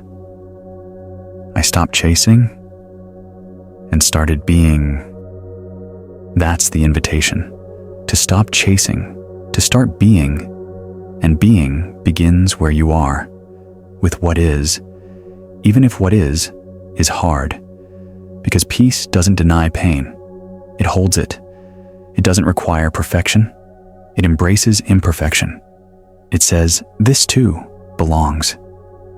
And in that embrace, something softens, a letting go, a loosening, a return. We stop fighting the moment. We begin flowing with it, like the river that doesn't resist the stone but curves around it, like the sky that holds both sunshine and storm. This is not passivity. This is deep, embodied wisdom. It is the wisdom of the mountain that stands still through seasons, the wisdom of the tree that grows slowly, silently, surely, and we can access it through breath, through silence, through being. When we drop beneath the noise, we find a stillness that has always been there. The Tibetan teacher, Lama Dawa, once said, "Peace is not created, it is uncovered. Uncovered by letting go of the search, by seeing clearly, by arriving fully." So how do we begin? Begin by noticing where you've placed your peace. Is it in the hands of another? In the outcome of a dream? In the approval of a parent? Call it back. Breathe. Feel your body. Feel the ground beneath you.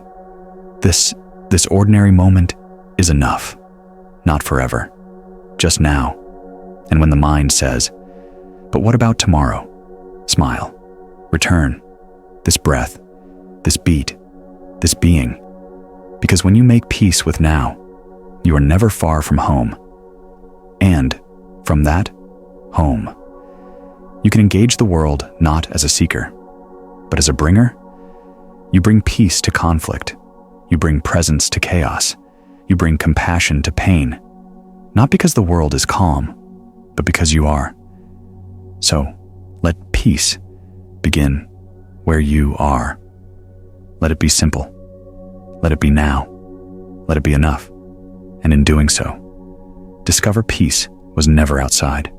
It was the space inside you waiting, patient, always here. Control is a comforting illusion.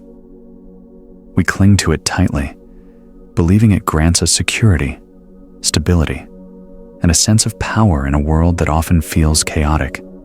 We make plans, build systems, manage time, predict outcomes, and yet, again and again, life reminds us control is never absolute. A corporate strategist known for her precision and foresight lived by calendars and contingency plans. But when her father fell critically ill, none of her strategies could fix it. The hospital visits, the uncertainty, the vulnerability, it all unraveled her sense of control I realized I had built my life around the idea that if I just tried hard enough, I could manage everything. She said, "But life isn't an equation. It's a mystery." This realization isn't easy because control makes us feel safe. But often, it costs us our peace. The tighter we hold on, the more exhausted we become. And paradoxically, the more we resist uncertainty, the more anxiety we generate. The answer is not to abandon responsibility, but to shift from control to cooperation, to recognize we are co-creators with life, not commanders of it. There's a profound difference. Control says, "I must make this happen." Cooperation asks, "What is life showing me here?" Control clenches. Cooperation opens. Control resists change. Cooperation dances with it. And when we choose to cooperate, we soften. We become curious instead of reactive, responsive instead of rigid. This softening is not weakness, it's wisdom, because it allows life to guide us through intuition, synchronicity, and deep inner knowing. Lynn, a creative director, spoke of how she learned to trust life more after a failed project. "I tried to control every aspect out of fear. It collapsed anyway. But when I let go and followed my gut, new opportunities arose, ones I never could have predicted." This letting go is not passive. It's deeply active. It means showing up fully, but releasing attachment to outcome. It means doing your best and trusting the rest. It means embracing mystery, not with fear, but with reverence. And it's a practice. Every time plans fall apart, pause. Every time expectations are unmet, breathe. Every time fear grips your chest, place your hand there and whisper, "It's okay not to know." Because in not knowing, there is space. Space for grace, for serendipity, for surprise. Master Toma once said, "A clenched fist cannot receive gifts, and life is offering gifts always." But we must open. And opening begins with trust. Trust that even when things fall apart, something deeper holds. Trust that letting go is not the end. It is the beginning of freedom. So next time you find yourself grasping at certainty, at control, at knowing, ask gently, what if I released just a little? What if I let life lead for a moment and see what arises? You might discover that control was never the real source of your power. Your real power lies in your presence, in your openness, in your ability to meet life as it is, not as you wish it to be, but as it is. And when you meet life with open hands, you begin to see what comes, what goes. And in the space between peace, not because you controlled it, but because you let it be, everything changes. The seasons, the sky, the people we love, even our own bodies, they are all in constant motion. Yet, as natural as change is, we often resist it. We hold on tightly to what we love. We fear losing what we know, and we fight against the unfolding of time. But the truth is, impermanence is not the enemy. It is the essence of life. Without it, there would be no growth, no sunrise after the night, no healing after grief, no new beginning after an ending. To embrace impermanence is to say yes to the full rhythm of life. Jiang, a violinist who lost her hearing in one ear, spent months in despair. Music was her identity. When silence replaced sound, she thought her life was over. But one day, in meditation, she noticed the quiet not as a punishment, but as space. Space to feel, space to redefine, She began composing instead of performing. Her career shifted, but her soul deepened. I found another way to sing. She said, "This is the invitation of impermanence to adapt, to release, to find new beauty. Because everything we cling to will change. And that's okay. It doesn't mean we stop loving. It means we love more fully knowing we can't hold forever. It doesn't mean we stop building. It means we build with presence, aware that all things pass. Impermanence gives life its poignancy. The cherry blossom is precious because it fades. The child's laughter is sacred because it grows quiet with time. And when we embrace this, we stop clutching, we start cherishing, instead of asking. How do I make this last, we ask. How can I be fully with this? Now this shift frees us, because trying to freeze time is suffering. But flowing with time is liberation. Master Day once wrote, "Clouds do not mourn the wind that moves them. They ride it. Can we ride the wind of change, too? Yes, if we trust that what leaves makes space for what comes. When the job ends, there is space for a new calling. When a relationship fades, there is space for new self-knowing. When youth passes, there is space for deep wisdom. We don't need to fear change. We need to meet it with breath, with grace, with open hands, and with remembrance that even the pain of loss contains love, that even endings contain beginnings, that even death is part of a larger becoming. A hospice nurse witnessed countless goodbyes. Every farewell taught me something. She said, not one soul regretted not clinging harder. They regretted not living more fully while they could. This is the call to live fully. Not someday, now, not despite impermanence, but because of it. So let yourself feel the sorrow of change. Let yourself grieve, but don't close. Let the impermanence open you to deeper presence, to fiercer love, to fuller being. And remember, you are not meant to hold everything. You are meant to experience everything. And then let it go. Like the tide returns to the sea, like the leaf returns to the earth, like you return to this moment where nothing is forever and everything is enough. Imagine standing in the middle of a busy street, cars honking, people shouting, noise all around. Now imagine stepping onto a quiet balcony above that same street, watching it all unfold, but untouched by the chaos. This is the power of becoming the observer. In our inner world, we often live in the street. We're tangled in thoughts, pulled by emotions, reacting before we even realize. But when we learn to step back to observe rather than absorb, we unlock a space of profound clarity and freedom.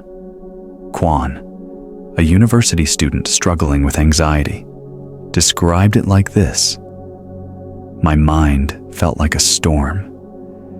I believed every thought. Then, my teacher asked me to just watch them, like clouds passing. That shift from believing to observing was everything. The storm was still there, but I was no longer inside it. This shift from identification to observation is the heart of mindfulness. It means we are not our anger. We are the one who notices anger. We are not our fear. We are the one who sees fear arise. We are not our sadness. We are the one who sits with it, gently. This awareness creates space. And in that space, choice is born. Because when you are identified with a thought or feeling, it controls you.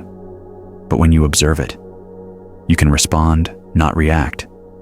This doesn't mean detachment or denial. It means compassionate witnessing, like a loving friend who sits beside you, not judging, not fixing, just present.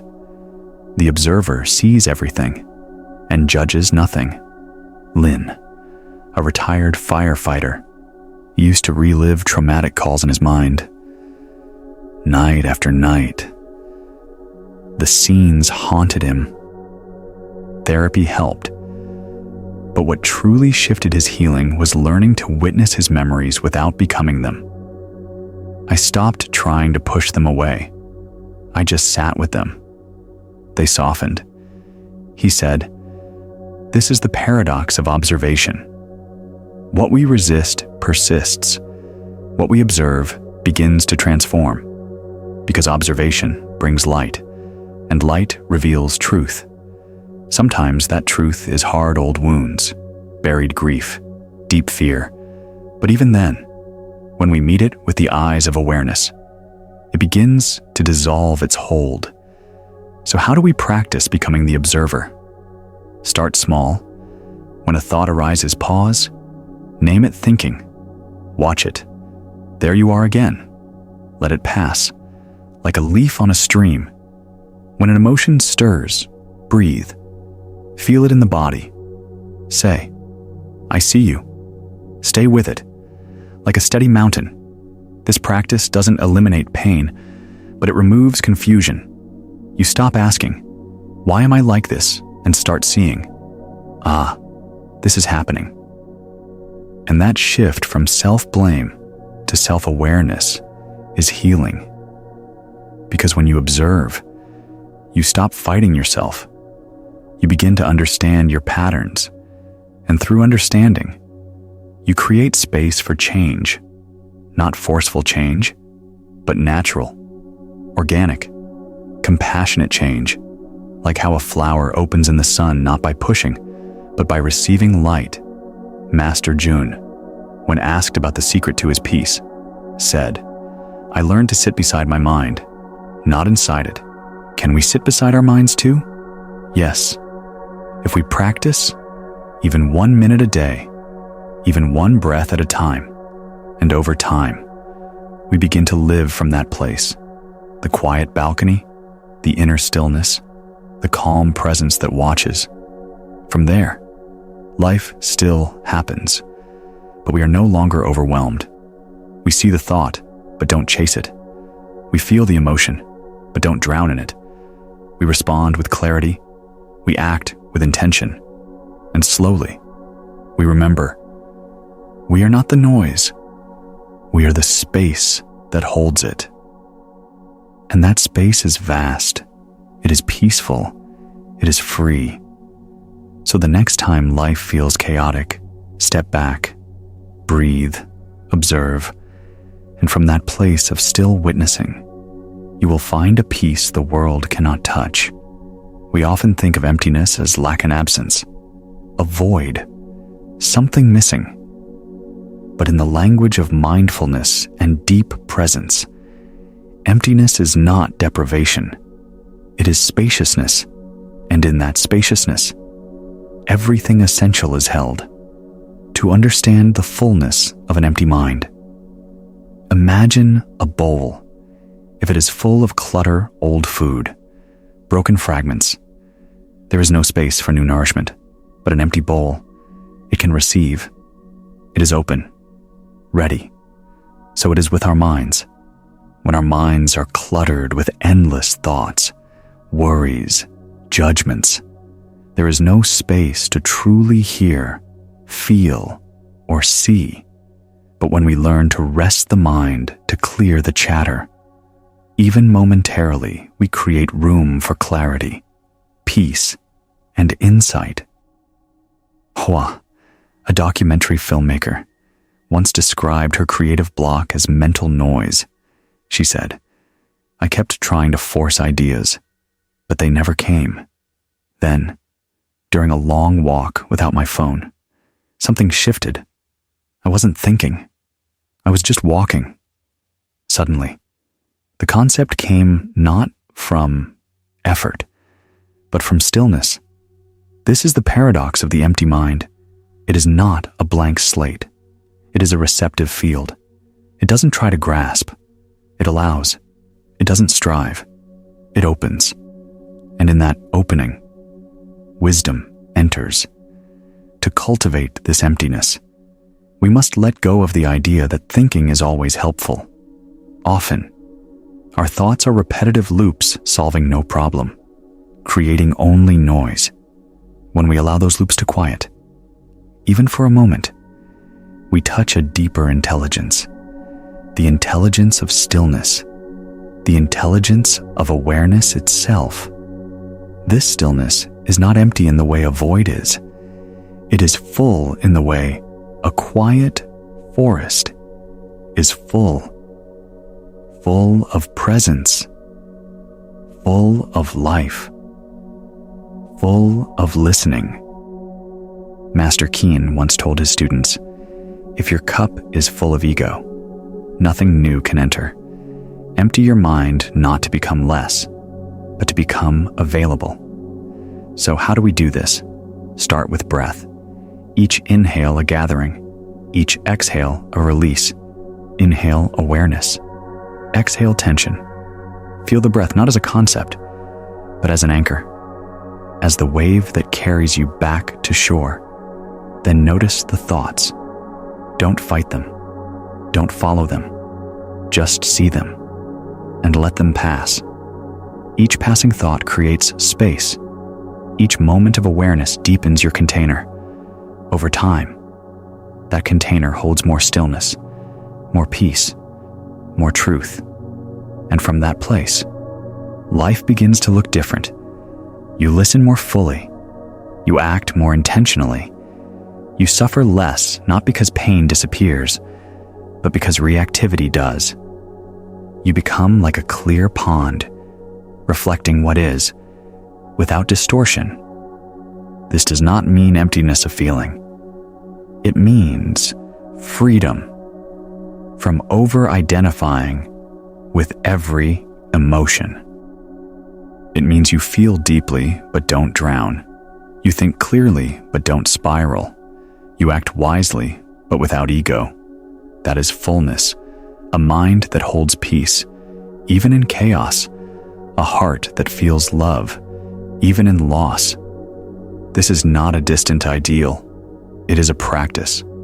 One breath at a time. One pause at a time. One return to stillness at a time. And it is available to all. You don't need to retreat from life. You need only to step inward, into the sacred silence that lives beneath all thought. The next time your mind feels full stop, close your eyes, breathe, and ask, what can I let go of? What no longer serves? What clutter can I clear? Then sit, not to achieve, but to allow, and in that allowing, you will find an empty mind is not empty at all. It is the very ground of wisdom, of love, of being. It is the spacious fullness of your truest self, waiting quietly beneath the noise. There's a story told in many Zen traditions. A student visits a wise master, eager to learn the secrets of enlightenment. As the master pours tea, the student continues talking about all he's studied, all he knows, all he seeks. The master keeps pouring. The cup overflows. The tea spills onto the table. Stop, the student exclaims. Can't you see the cup is full? Yes, the master replies. Like your mind, until you empty it, I cannot teach you. We hear this story and smile at its simplicity, but the message it carries is profound. Because we, too, walk through life with full cups, full of opinions, stories, identities, assumptions, fears, and so full, there's no room for anything new. To grow in awareness, we must become empty, not of worth or substance, but of certainty. The full cup says, I already know. The empty cup says, I'm ready to learn. This is the humility of the seeker, and it is the doorway to wisdom, Kwong, a software engineer, once prided himself on knowing all the answers. In meetings, he was quick to speak, to fix, to correct. But after a meditation retreat, something shifted. He realized that in his rush to prove, he had forgotten how to listen. I returned to work and practiced saying less. He shared, just listening. It was awkward at first, but slowly, people opened up, and I learned things I never would have heard if I'd been talking. Emptying the cup is a practice. It means letting go of being right, of needing control, of clinging to roles. It means meeting each moment with curiosity, not certainty, a beginner's mind, fresh eyes, open hands. And it doesn't mean erasing all knowledge. It means not being defined by it. You can have experience and still stay open. You can be wise and still learn. Master Rin, when asked why he still meditated for hours each day after 50 years of practice, replied, because each breath is new, and I am not the same as yesterday. That is the heart of the empty cup presence. Not clinging to yesterday's truths, not predicting tomorrow's outcomes, but meeting this moment as it is. And in that meeting, transformation happens, because life itself is the teacher, always pouring, always offering, but only the empty cup can receive. This story also reminds us of balance. A cup that is too empty holds nothing. A cup that is too full spills over. The path is one of conscious receiving and conscious releasing. Take in what serves. Let go of what clutters. Ask, what am I holding that no longer nourishes? What am I resisting? Because I think I already know. What if I let go just a little? This letting go creates space, and space is sacred. Because in that space, we hear more clearly. We see more deeply. We connect more authentically. Nam, a high school teacher, started each class by asking students to sit in silence for 1 minute. It was a reset. He explained, a chance to empty what they carried in, so they could actually receive. What would it look like if we gave ourselves that gift? 2. A pause, a breath, a willingness to begin again, to enter each day not with a full cup, but with an open one, to say I don't have all the answers. I am here to learn. I trust what will come. And in that trust, we discover an open cup is never truly empty. It is simply ready, ready to hold joy, ready to hold sorrow, ready to hold silence, ready to hold life. So the next time you feel overwhelmed, too full, too certain, too tense, imagine the cup and gently ask, what can I release? So I may receive, then breathe, and let life pour in. We walk through life surrounded by miracles, yet often forget to see them.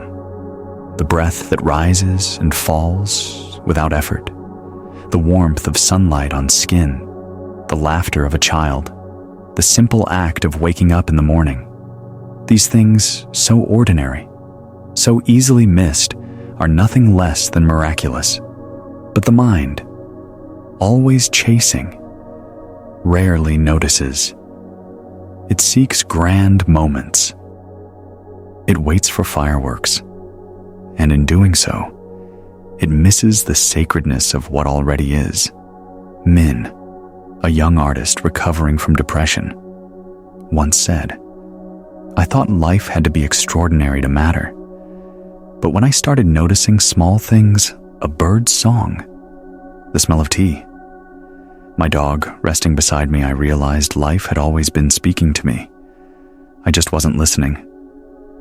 This awakening to life's miracle doesn't require dramatic change. It requires attention, not effortful attention, loving attention. the kind that pauses, that softens, that opens. And when we begin to open to life in this way, we discover everything is alive.